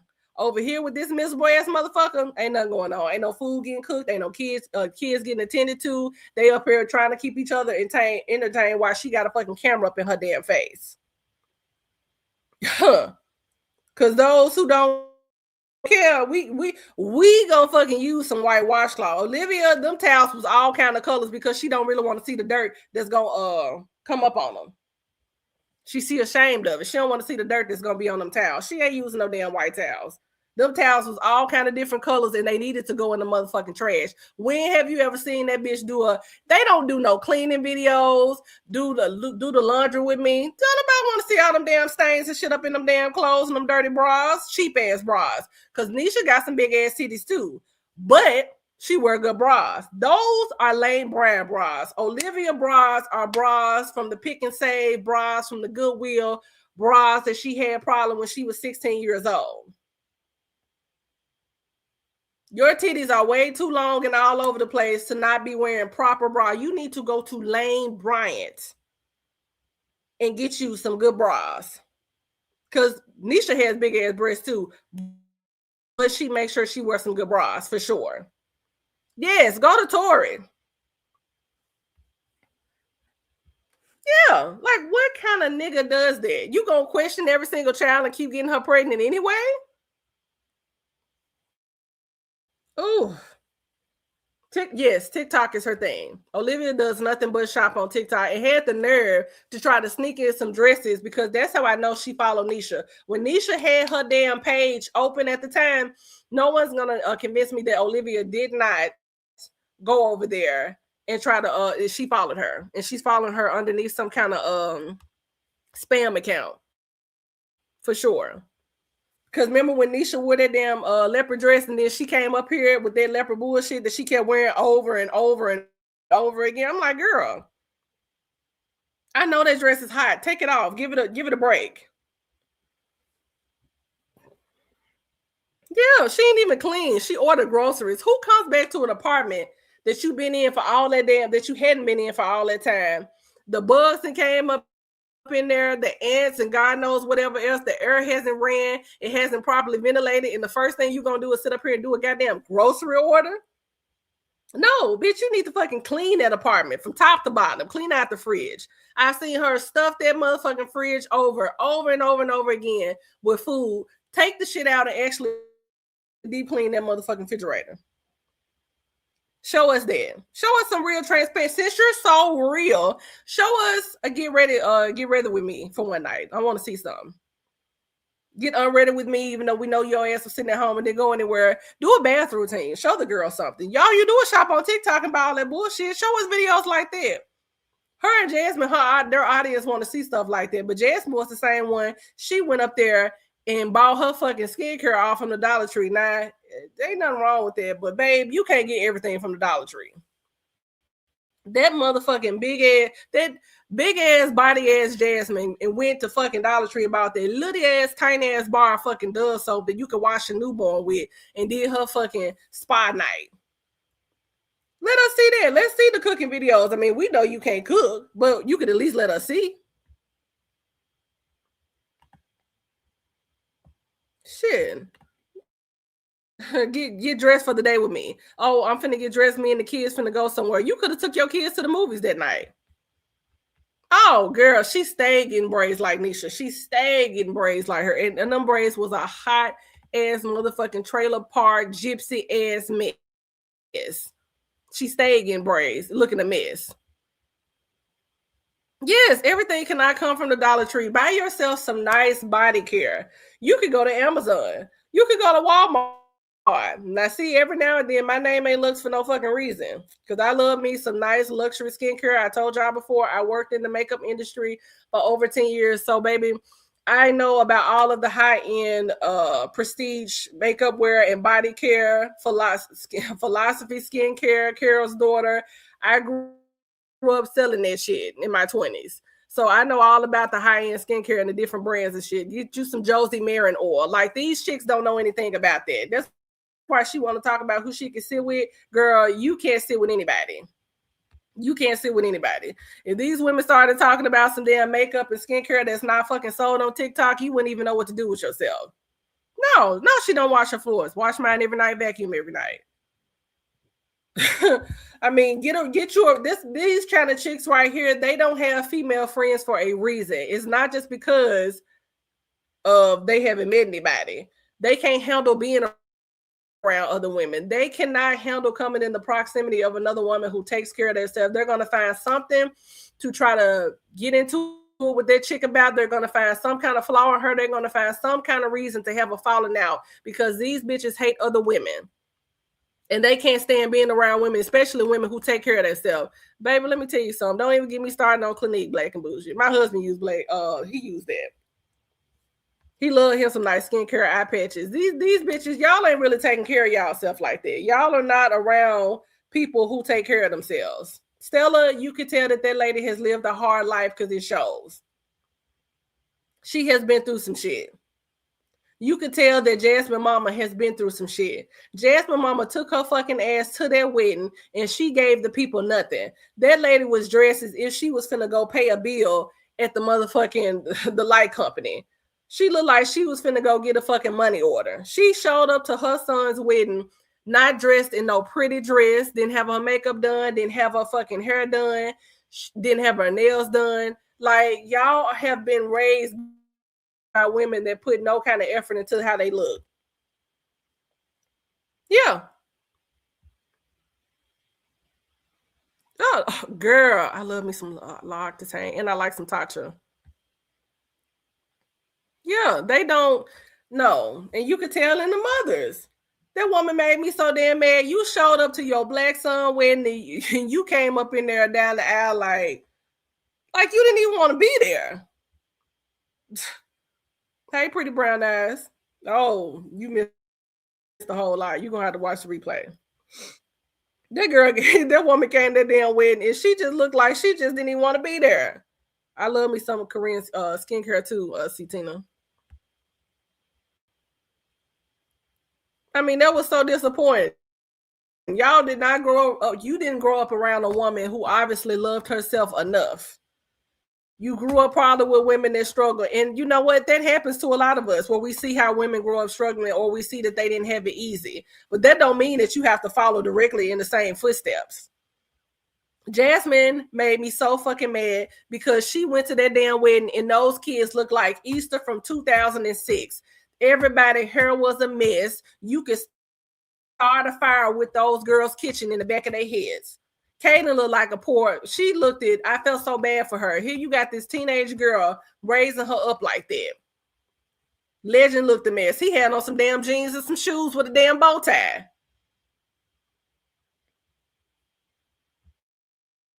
Went to that, and then Jasmine had on that damn mommy on the club ass dress that she had on. Girl, you don't go to no damn dress. You don't go to no wedding in no dress that look like you could easily go to the club afterwards. No. You go find you a beautiful, nice dress that fits the color scheme or somewhere close to it, and you want to look like you blend the fuck in. That wedding was the most segregated wedding I've ever seen in my life. The whites was on one side and the blacks was on the other side. Came up in there looking like that. Kids looking to hand a hot ass fucking mess. Fucking poor Ava look like she couldn't fucking move her damn head because you done fucking bit her neck back so many damn times trying to grab the little hair that baby got because those babies ain't got no kind of real hair. It was fucking awful to sit up there and see that. You know, Olivia kept doing the same thing. How many times have we seen her go out and take the kids out looking a hot ass mess? You should have been ashamed of yourself going out in public with Robin's hair cut and chopped up the fuck like that. The only one that I can maybe someone give some kind of credit to is maybe Wine Glass. And y'all know that's a lot for me to say that. I'm damn near about to throw up in my mouth. She be fucking getting on my nerves too, but at least she at least attempt to try. Jasmine don't even try with those kids. She's another one. And have the nerve to sit up here and say, I'm a great mom. I do the best. Girl, your kids deserve the absolute best that you have to offer, not the minimum.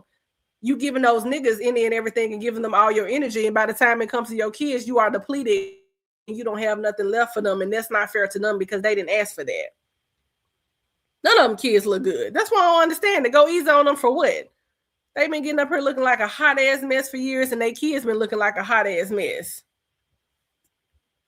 When she chopped that little girl's hair off, that was so traumatic as a black woman myself to watch.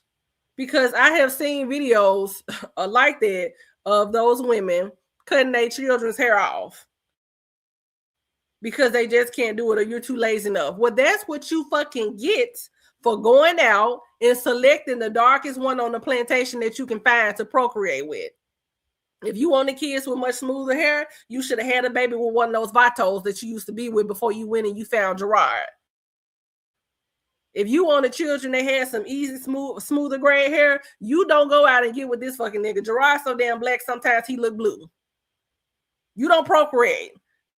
Because they be killing me with that. You really don't fucking like black women, but then you turn around and get with a black man, and you know the possibilities of you birthing the exact very thing that you claim that you hate, which is the sight of seeing black women. Does that make any sense?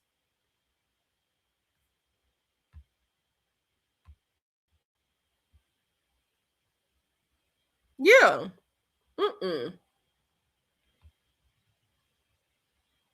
Yeah, Robin was so, and she tried to turn it into something fun. That was humiliating. That was so like sick of her to just record something like that. Like that should have not ever been recorded. That should have never have been put on the internet. You chopping off this baby's hair, but she don't care about blackness. She don't care about that. The only blackness that you care about is a man. And not even him as a man is what he has to offer you in bed, which is a whole nother level of sick. But I'm gonna get up here and I'm gonna get on Jasmine ass though, because she's another one that really been making me sick. And I've watched Jasmine longer than I watch Olivia, and not because I liked her, well, because I was just so fascinated by this girl. And the reason why these chicks struggle, another reason, is because no feminine energy lies in them. It's not even touching the surface with any of them. They are not feminine at all. All of these women are utterly masculine, the way that they carry themselves. They want to be the strong one in the relationship so bad, and there ain't nothing wrong with a woman being strong. We are strong inherently, but they want to be the kind of strong where they are perceived as the man in the relationship and then be seen as the woman too. You can't do both. And y'all wouldn't have that fucking problem if you would go out and actually get you a real fucking man if you want a man that bad. But y'all are getting men who they give the appearance of not even going through puberty fully. Their minds are not even fully developed and ready to even be a man, but y'all sit up here and constantly keep having children with them. Like Wineglass over there. Why are you constantly having so many kids with this man and you claim that he's scared to drive on the damn road? He ain't too damn scared to get his big ass up in the car to go get a beer and some cigarettes. But he can't be he can't be an actual provider for you and your children. That's embarrassing. Jasmine was up there with Philip. He the one who did the most in the relationship for her that I've seen that she's been in on YouTube, but she still was like a man.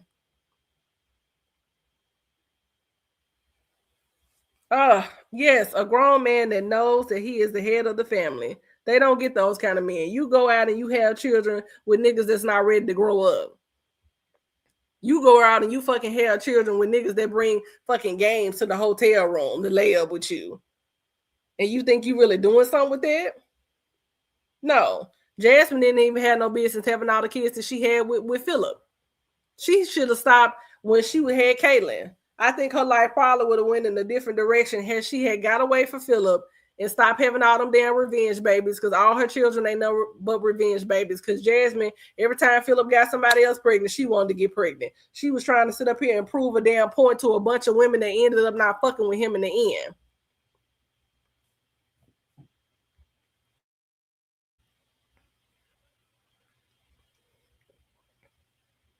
Oh, no. Yeah, no. And then it's another thing. Some people have challenged me on this, but Olivia lost that weight to get Gerard back.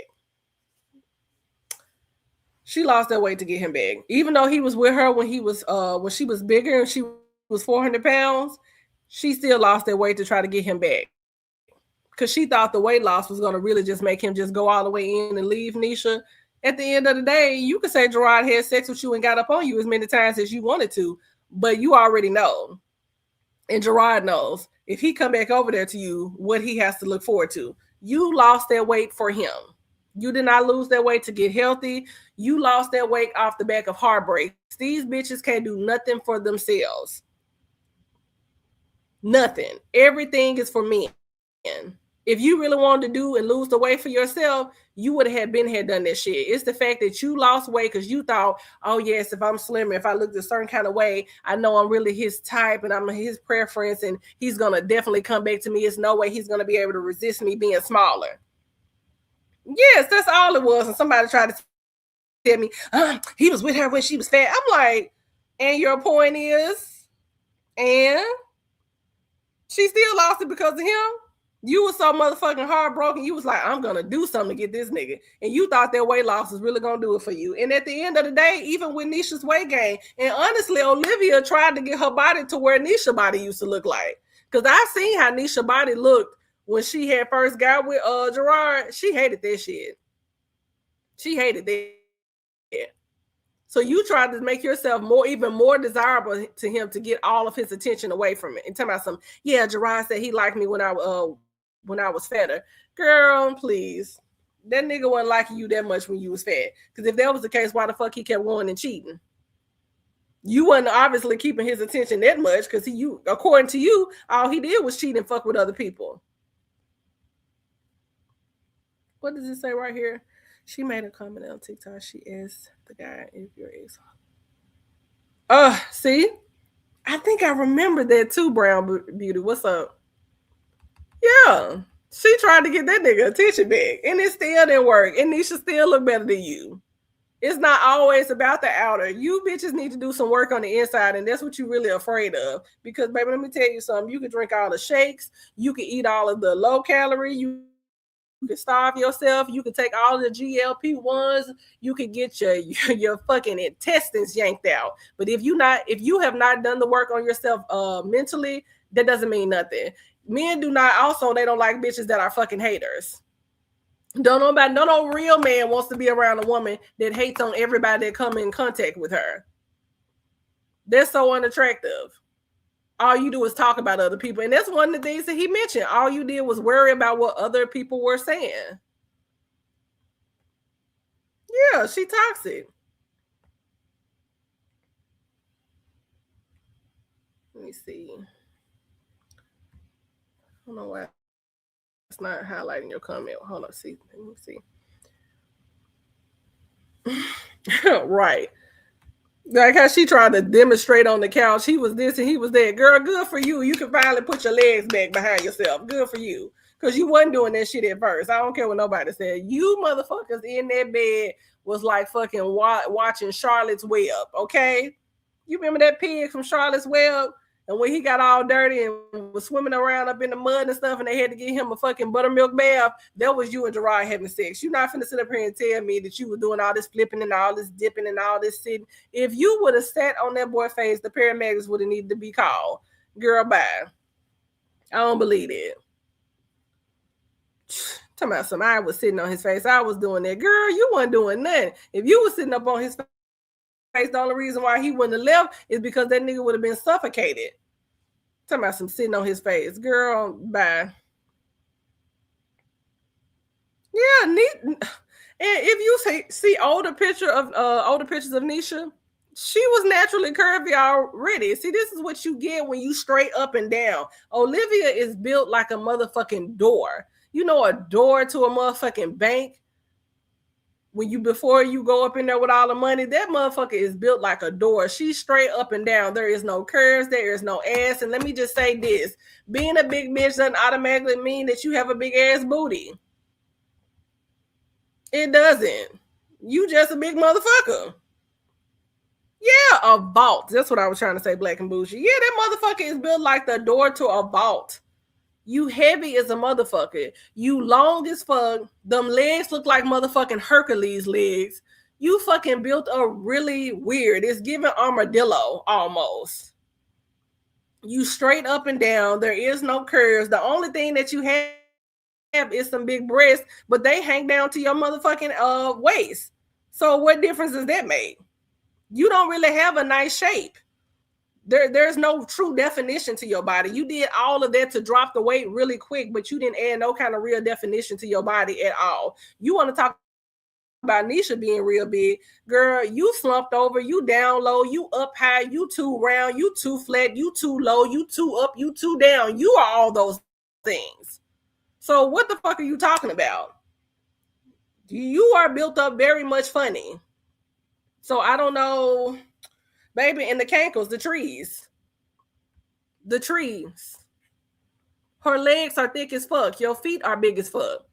Every time this bitch be in an apartment, y'all tell me if I'm lying. That motherfucker is way bigger than the motherfucking refrigerator. Yes, definitely wide receiver. She thinks she fine. And the only reason why Olivia even find herself attractive is because of her eyes. That motherfucking hair, you have talked about black women in our hair so motherfucking bad, the ancestors have snatched you bald. They have taken your hair. Okay, they have done a ritual with it. They have burnt it, and bitch, it is signed, sealed, and delivered that shit ain't gonna grow back. You would have to fucking get a goddamn exorcist to come back and to try to fucking grow your hair or go get a damn hair transplant. You gonna keep your fucking mouth off of black women. Because the very thing that you constantly keep talking about and trying to hold over our fucking head, bitch, we don't give a fuck about it. Because there are plenty of black women out here with their hair down their backs, with their hair to their shoulders. And baby, longer don't always mean better. You can have short hair, but have very healthy hair. Your hair is severely damaged. It is damaged. It is broken off. It is torn apart, split ends, dry as hell, matted up in the middle. Your hair fell the fuck out. And it ain't came back since. I ain't never seen a biracial woman that was incapable of growing her hair back. Them ancestors told you to leave black women alone. They have had a whole ritual ceremony sitting around at the fire, and their fucking spirits on their plantation where their lives were taken. They have fucking used your goddamn hair as a sacrifice, bitch. And you keep fucking with them. And some gonna go next. Keep your damn mouth off of black women. The more your mouth be on black women, the more you suffer. Because a black woman hasn't done anything to you. You have done all of this to yourself. Her eyes are not green. Do you know the rarity that it would have to be for a person's eyes to be green? Both parents, your eyes are light brown. It's okay. Shit. She is Humpty Dumpty. That motherfucking neck. Your mouth, you talk so much that your mouth won't close. You yap so much that your neck is connected to your chin. You have spoken so much bullshit that your lip just hangs open, ready for more shit to fall out of it. And you had your daughter looking like Harriet. That's who was looking like Harry by the head, Robin. She talks too much. She talks so much. You will not shut the fuck up, and you run your mouth so fucking bad, girl. Them lips won't even stay together. Even when you sleep, I know your mouth wide open. Even when you just sitting up here thinking, I know your mouth just won't close. Like, you know how you could just be sitting up thinking and thought that bottom lip will go past your hand. You have to use your hand to hold your mouth closed. Hey, Lynn. Yeah. And can you imagine that breath in the morning? Her ass don't even fucking brush her teeth until the afternoon. Never will change. Never. Oh, baby. Who is this? Caramel. One eye in LA and one in Florida. Don't get me started on her eyes. She swear they're so beautiful. She lies so much, and she can't look directly at anyone because she lies so much. Her eyes have permanently went in a different direction. No. Permanently. Your eyes are stuck in the same direction where your persona lies. Your persona lies, you got this LA complex about yourself, and then you just stuck in Florida because you want to be there so bad. So you're torn. That's why your eyes are going in the direction that they're going in. How dare you sit up here and say that Nisha look like she Down syndrome, bitch, when you can't close your fucking mouth. You can't even get out a full thought without looking away. Because you lie so much, you cannot look at people directly. You will not put the camera even close up to your mouth. Girl, you smoke nothing but fucking... Do you smoke Newports on top of that? So you know that teeth has buildup on it. And you drink and you eat all kind of bullshit. Who looks at Olivia and think that she fucking floss? Do you think she using a water pick? Or what kind of fucking toothbrush she using? The fact that she was comfortable enough for so many years talking about somebody's looks, You don't even really believe that you are attractive outside of being biracial is your whole identity. You don't care about anything. Look, being biracial and being a baby mama. That's it.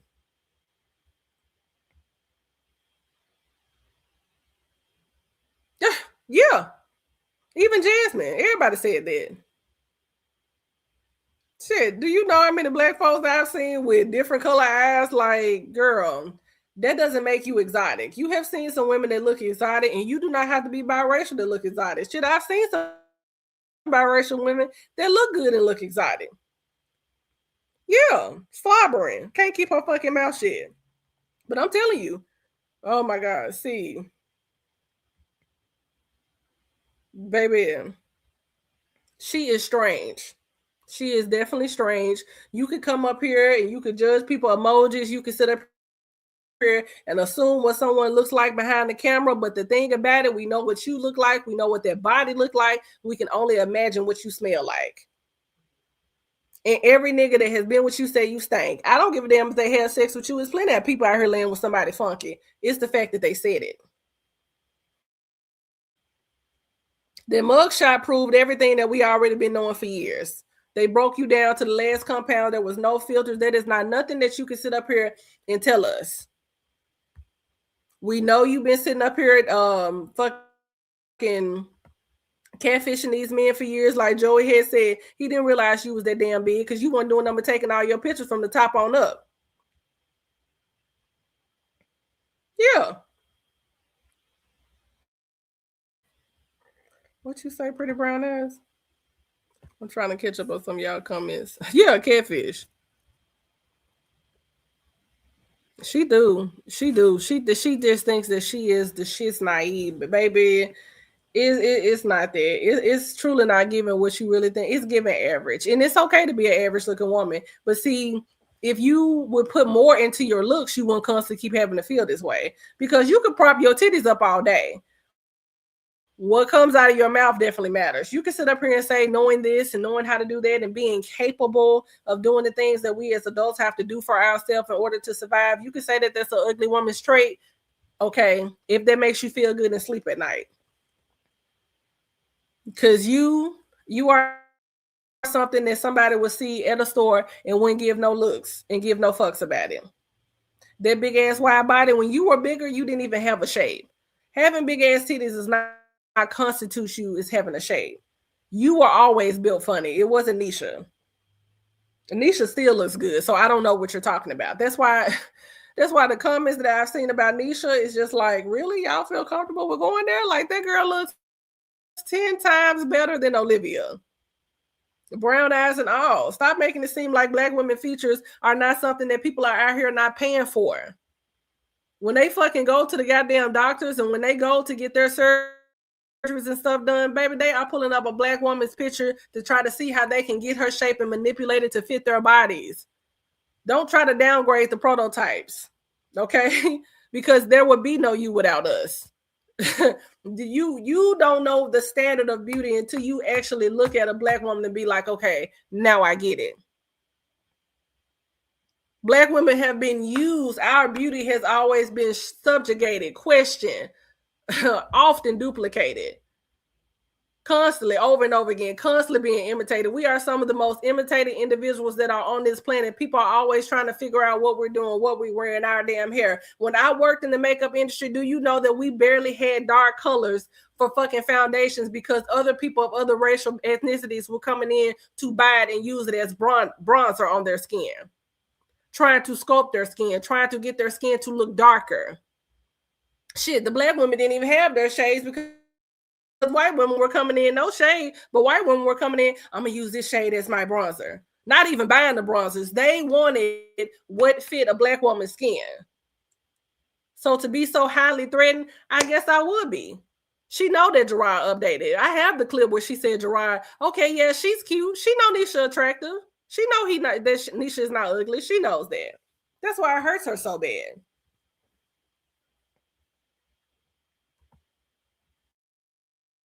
What you say naturally?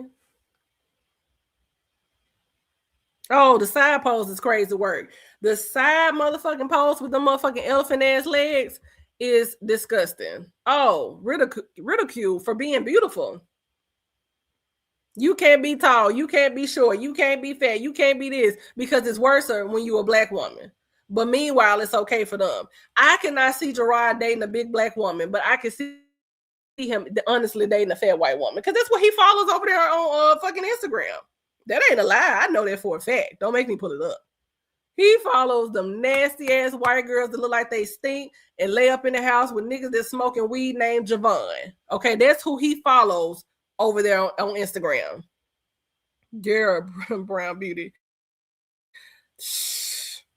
Olivia better stay her ass from over here, shit. Because I know Gerard wouldn't date no big black woman. And that's what they do. They will go out and get a white woman that is 500 pounds and get her, try to float her up in somebody's face and say that she's the most beautiful thing walking. What? This bitch should have been carrying around the oxygen tank when they were together. But he was floating her around like she was so pretty, and his family thought it too. I ain't letting their ass off the hook. Y'all know y'all wouldn't have treated that girl the same way had Gerard had brought home a big black woman. Y'all would have been talking about her, calling her shit. Then all of a sudden you see Olivia, she's beautiful. She's gorgeous. Very, very much pretty. No. That shit is low down to me. Olivia ain't nothing really pretty about her. Big, nasty, and stanky. Y'all said it yourself. We ain't forgot that motherfucker had that damn pad sitting underneath the couch behind the couch that time. I remember that shit. It's a reason why she deleted all them damn videos. She didn't want you to see her big old rhinoceros ass being mean to Gerard. Too late, bitch. We already know how you were acting.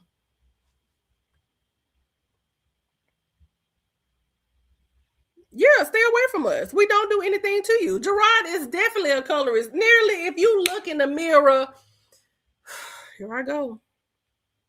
Nearly.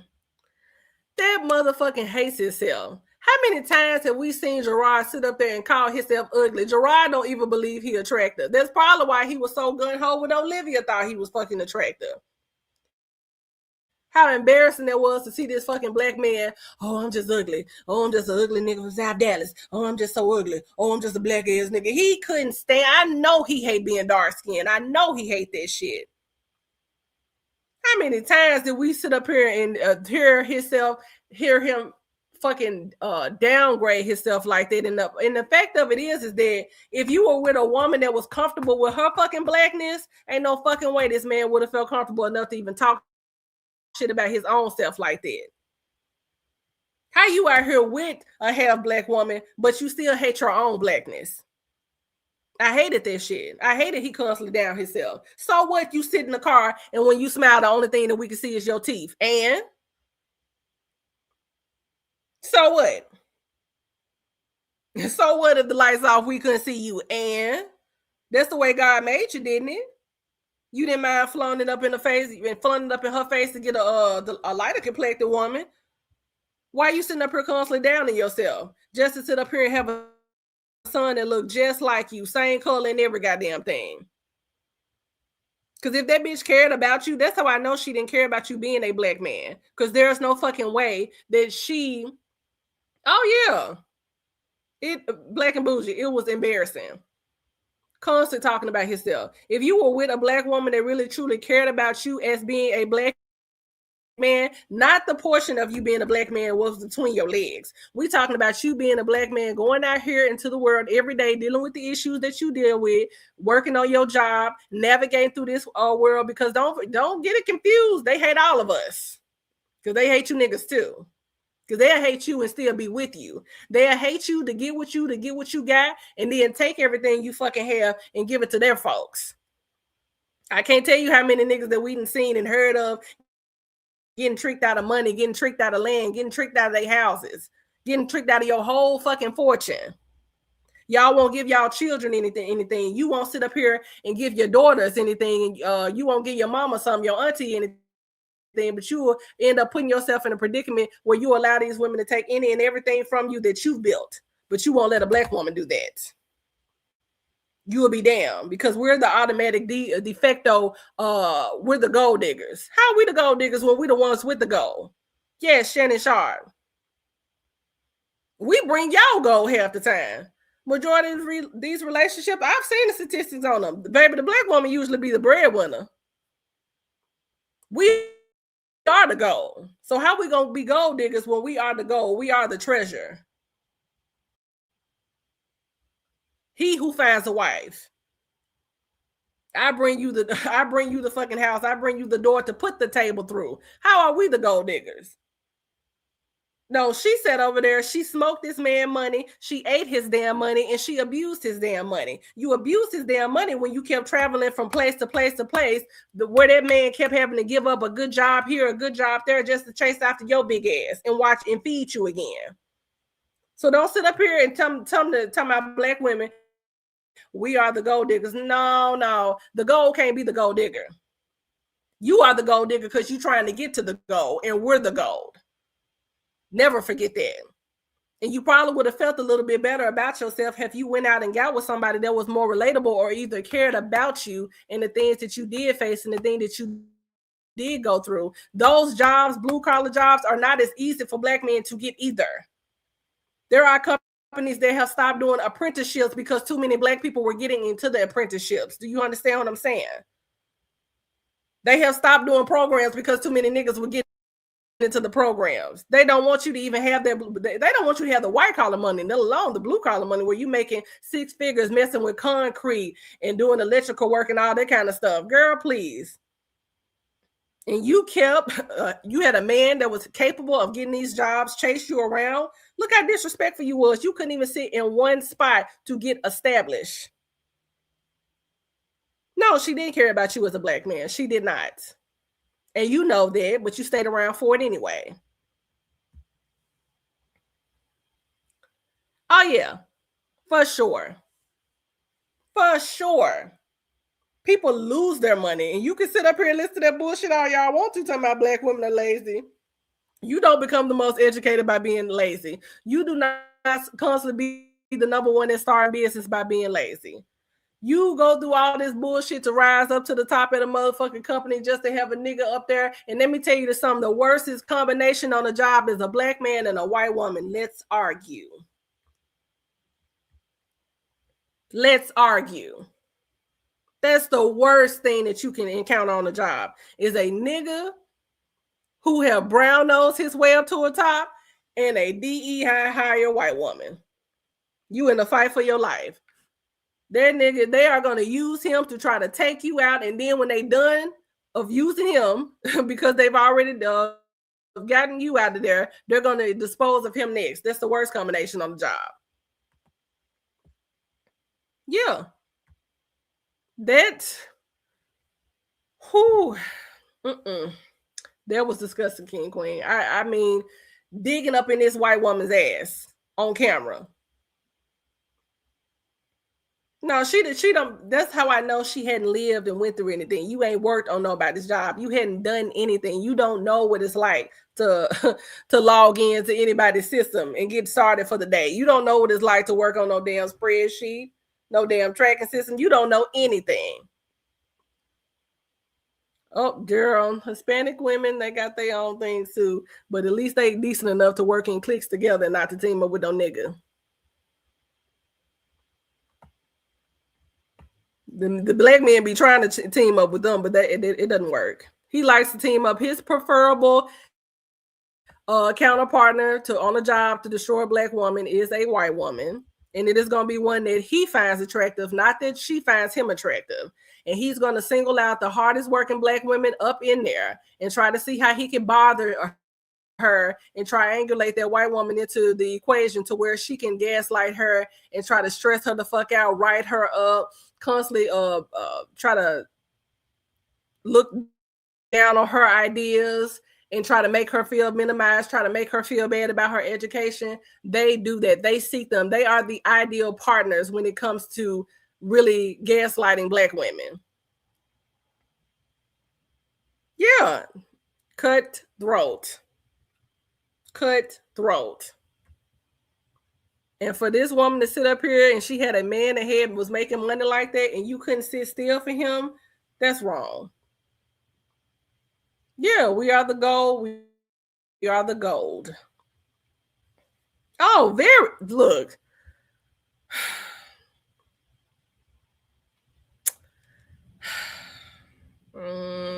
Look, Black and Bougie. You already know. So yeah, and you're not gonna tell me that the two of them wasn't teaming together up against his family. How is it that your partner has so much disdain for your family members, people that she don't even know, because you were going back running your black ass mouth, telling her about all this shit that didn't happen and all the issues that you were going through, and allowing her to put her fucking white nose in places that she shouldn't have put her nose in when it came to you and your family and your dynamics. You cannot talk to her about the dynamics of your family because she does not even come from where you come from. She did not have the upbringing that you have. She did not grow up around relatives like your relatives. So sometimes these people looking from the outside in, they think that everything that Black people do is problematic and chaotic. But meanwhile, look at the shit that they're doing. There is a different kind of, there is nuances to that. It is that the certain kind of the cultural dynamics that we as Black people, the things that we do in our family will be frowned upon, will be looked down. Meanwhile, they be over here embezzling money from the family fund, taking money, taking land, doing all this kind of nigga. They do their niggardry shit, but it's looked upon much worse when it's us.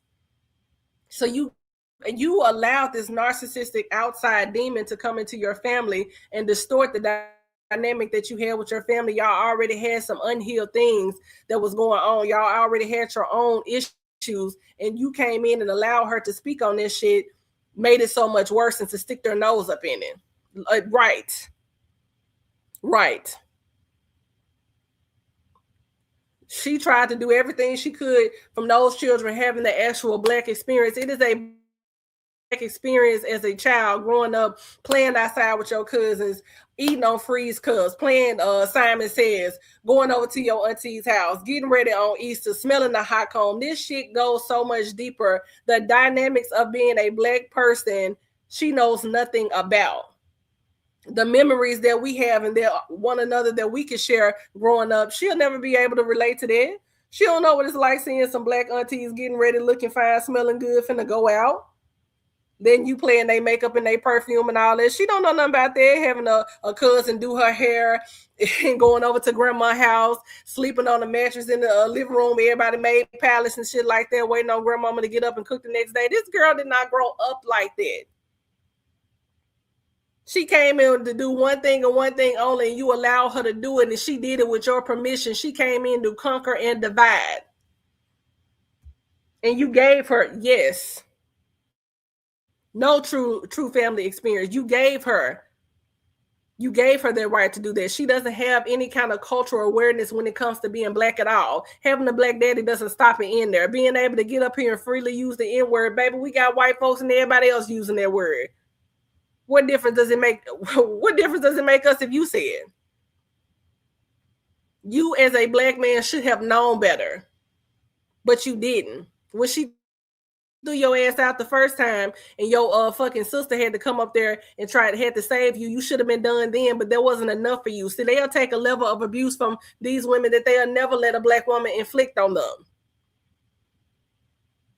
Let me sit up there and say I'm going to call the police on you one time. You're going to be trying to figure out how to get the hell away from me. But let her sit up there and say, oh, I'm finna call the police on him. Oh, let me figure out how I can make this better. Oh, yes. She liked it. She enjoyed it. Uh-huh. Exactly. Shit. Hey, what are you talking about? You know what I mean? That is so, it is crazy the stuff that these men to take off these women. Y'all are the same men that will watch your fucking children starve, but then will give all of your money away to them. And then they take your money. They don't give it back to the Blacks. They don't give it and use it in your community. They take your money and use it in their own community. What should be the true generational wealth for your children, they take it and use it for their children. Yes. How everybody was getting ready before Easter. Yes, Rain. How everybody was getting ready the night before Easter, had your hair tied up, had your white stockings, had your shoes, your little socks with the little fringes on them. Girl, she don't know nothing about that. The Black experience. Nisha is over there giving those children the Black experience. They could grow up saying my black friend or my black cousins. It's important for black children to be around other black children. Like how white people see if it's so important to keeping their race pure, we have to think the same way if that's the case. Then we can intermingle with anybody. Don't get me wrong, black folks can truly sit in any room, but it is very important for those black children to be around other individuals that look like them. Do you know probably how confusing that was to them seeing Olivia and then seeing Stella, then seeing Gerard, then seeing Gerard family, and nobody didn't even fully explain it to them? She just thought they automatically understood. Hey, summertime. I'm glad you like it here, honey. I like having y'all. Thank you. Yeah, like who does that? The dangers of that. You got the police coming, you got all these black folks, you know what they finna do? Try to shake a nigga down, try to see who got a warrant, try to plant some drugs on somebody, try to see who they can be trigger happy with. That's dangerous as fuck. It's just certain things that you do not do with black people. You handle black people way differently than you handle any other kind of people because you have to handle people carefully who have been through everything. When you are black, you have been through everything. You have been through everything or seen it or know someone that has been through everything. If you were lucky enough not to face some of that bullshit, big ups to you. But when you have grown up in the hood and grown up in the projects and grown up in the country and seen all kind of things, you handle those people differently. They don't like certain individuals in their business. But Olivia thinks it's okay to just call the police whenever. Just get everybody else involved whenever. Just use the N-word whenever. Then call somebody a bitch whenever. How you gonna sit up there and get up here and say that some black women sexually assaulted you because they wanted to go out to the club? See, bitch, you can't even have fun, get dressed, put some perfume on, do your makeup, go out to the club, have some drinks, and have a good time. You got to turn into some weirdo shit. Like, who does that? That's so weird to me. Y'all arguing. Let me call the police. Oh, let me get up here and say that Gerard's sister and them friend tried to sexually assault me. Like, her culture is so, her view of black culture is so demeaning. That's why these men who keep having children with her, and that's why all of her children in general, they're going to have a time. She keeps saying, oh, they're so close. Baby, when you have all of your children, it look like it's a daycare at your house. They look differently. They act differently. They come from all those different fathers.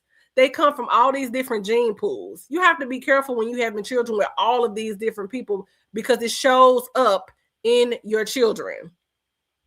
You better hope that Kalani don't ever think that she better because Robin and Ryan hair look a certain kind of way. You need to stop AJ from sitting up here being comfortable enough to call Christian a monkey, and he did that time out some. They learned that at their daddy house. No, they learned that around you. Those children are around black children all the time. Why would they feel inclined to use the word monkey? And if they do, they don't even know what it means. But that would have been your opportunity to say, hey, don't say that because of this. But you didn't. Culturally, you have a whole bunch of different cultures running up in your house. Kalani, daddy. Them New Yorkers, I have family in New York. There's a whole different breed up there. They think differently, act differently, carry themselves differently. All of these kids from different backgrounds, and y'all let that girl sit up in y'all face and say, oh, it's better to have kids with a bunch of different men. That's insane. What would you say if it was a man having all of these damn children with all of these different women? You would shame him, spit at him, throw rocks at him, do the same to her because she deserves it.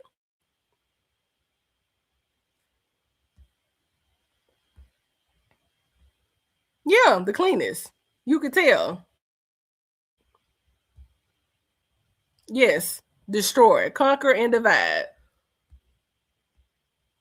Yeah, we live life completely different.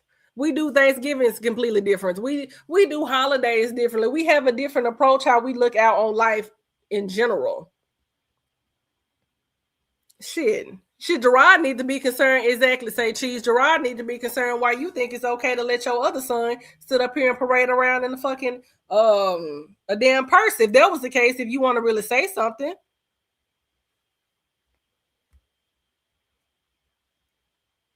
Oh my God. And the thing about it is, it's just like I had to tell this white girl one time. oh, I thought he was going to be different. Oh, he's just like the other guys. And I just flat out said, I said, no, you thought you was getting a different nigga. I said, you thought you were getting a different nigga and you thought you were special because you had blonde hair and blue eyes. You thought because of that factor that he was going to be better than you and treat you better than these other black women out here when all you did was get the same nigga that they got in a different font. He pretended to act a little bit different around you because he know where you come from and he know your daddy number. But at the end of the day, he's still the same nigga that they done had. You just took your turn with him and he didn't act no better with you. I said, it wasn't about him. You made it about you. Oh, she got mad when I said that. Oh my God, I'm not racist. I said, honestly, you saying that is racist. Because I said, don't be fooled now. Just because you with that black man, you could very well be racist. And they know it.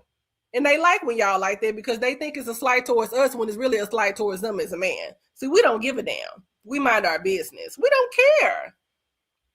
Y'all been trying to make us jealous about that since the plantation. We don't care. You date who you want to date. You do what you want to do. It's just like I was watching this documentary one time about the white folks in the South, and they was talking about civil rights, and that white man said they just want our women. They just want to sleep with our women. They just want some of the forbidden fruit. Please. Y'all been playing up in black women's face for a long damn time now. We don't care. We mind our business. And even the black ones that were with white men, they still mind their business. They still respect you because at the end of the day, they have uncles that look like you. They have a grandfather. They got cousins. They don't care. They mind their damn business. Like I told y'all the other day, a black woman can go to Saskatchewan to find a goddamn black man. For some reason, these black men be in Atlanta, be in California, they be everywhere all over the world and can't never find no black woman. Ain't that crazy? I've seen black women go to Europe and find a nigga. We're good. It's okay. It's okay. Yeah. They magically found one. So you mean to tell me, Gerard, this was the best that you could do? This was the best that, this? Because quite frankly, this girl was ran through when you met her. She was damaged goods then. The moment she put her mouth on your mama the first time, you should have been done with this shit. I don't give a damn how you honestly feel about your mama, because what has your mama done to you so damn bad to where you will go out and get the complete opposite and then bring someone within her space that intentionally hated her because of the way she looks? You have a relationship with her now, so it couldn't have been that bad. That girl got up here and insulted your mama about being a bus driver. She talks about you all the time being a trash man. Well, we know bus drivers and trash people, they make good money. But because she a dumb and she don't know that. She think a CNA make just as much as a RN. That's how slow she is. She thinks she can get our CNA job with no education and a criminal background. He dog walked his kin. Dog walked them people. And they still loved him anyway. Still there for him anyway. It wasn't no writing you out of no will, throwing rocks and stones at you, barring you from the house and all of that. No, they loved on you even more because they felt bad for you because of what they know that she put you through. Yes, than she ever will at any given day. Oh, they're going to break their neck. And I know, you already know he thought he was doing something with Olivia, but you weren't doing anything. You weren't doing nothing. You hurt yourself with it. Yeah, there's no other choice. And then King Queen, the crazy part about it, when we were looking more into history, how they went out of their damn way to still get to them. That's so embarrassing. Y'all niggas out here really trying to figure out how to survive and navigate in a world that hates you under scrutiny. Your children can't go to the same school. You can't even eat at the same places. You getting drug out. You getting chased down the street. Hoses on you, dogs on you. And you, one thing that you tell me you should be thinking about as a white woman? Man, please. I cannot. Ain't natural. Yeah, she elevated him. She took that man somewhere. You know what? She elevated him and took him somewhere so far up. Olivia can't wait to get a hold of him again to bring him down. A chick like this knows when a man has gone on about his business and when he's elevated. Because like how she remember when she was crying on live that time and said, oh, he got him a chick that can read and write. She knew it. She knew it then. She has taken that black man into a space where he can be freely with being black. Look how much fun he have around his family. That be her family. When they go on them trips and they go to the cabins and all of that, that's her family. Those black people love to travel. That's her family that they having a good time with. Those are her people. He feel this nigga just all giddy. Only thing you can see is his teeth. He be so happy, so giddy. She is taking him somewhere that Olivia never could have taken him. She wasn't interested in taking him. She wasn't interested in investing in him. When you have a partner that is trying their best, as you say that man was with you, you should have been trying to invest into that. But you don't care about that. You care about yourself. You care about what makes you feel good. You care about what how you can appear online. You care about the fucking internet. His family allowed. Yes, his family did allow that. They did. They took a whole lot. So that's why when she came up here in October saying that she was around his family, do you know how bad that incensed me and pissed me off? Like, y'all gonna be back around her? Why?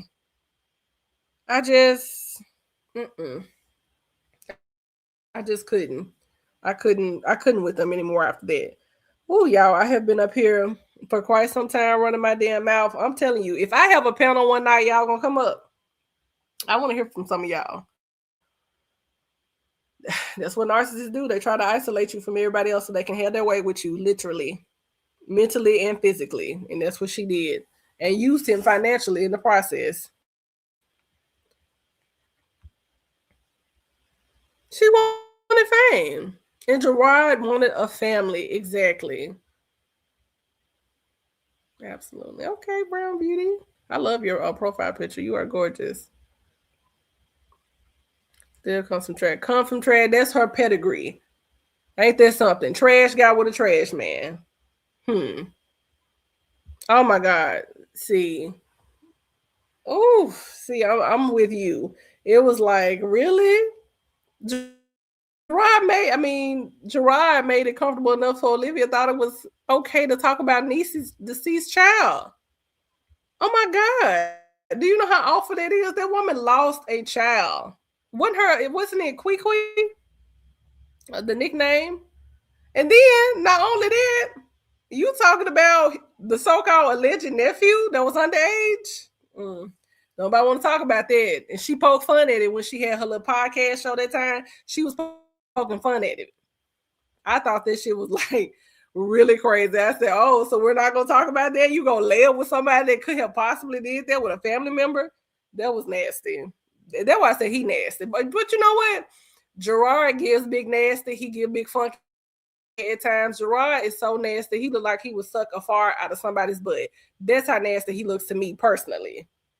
I wouldn't touch him. He couldn't touch me. I ain't his type anyway. He ain't mine. But that nigga give nasty tease. And when he was with Olivia, he just had this nasty look to him.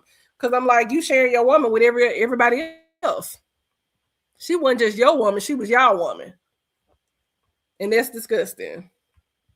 But y'all, I'm finna go ahead and get off of here. I appreciate y'all so much. What the comments say? Oh, yeah. It's going to be a culture shock. It's already a culture shock. Can you imagine when they went over there with them black folks? Baby. But honey, I have been up here long enough running my mouth. I appreciate y'all listening to what I had to say today. I know I kind of got off subject, but that weirdo came up in here.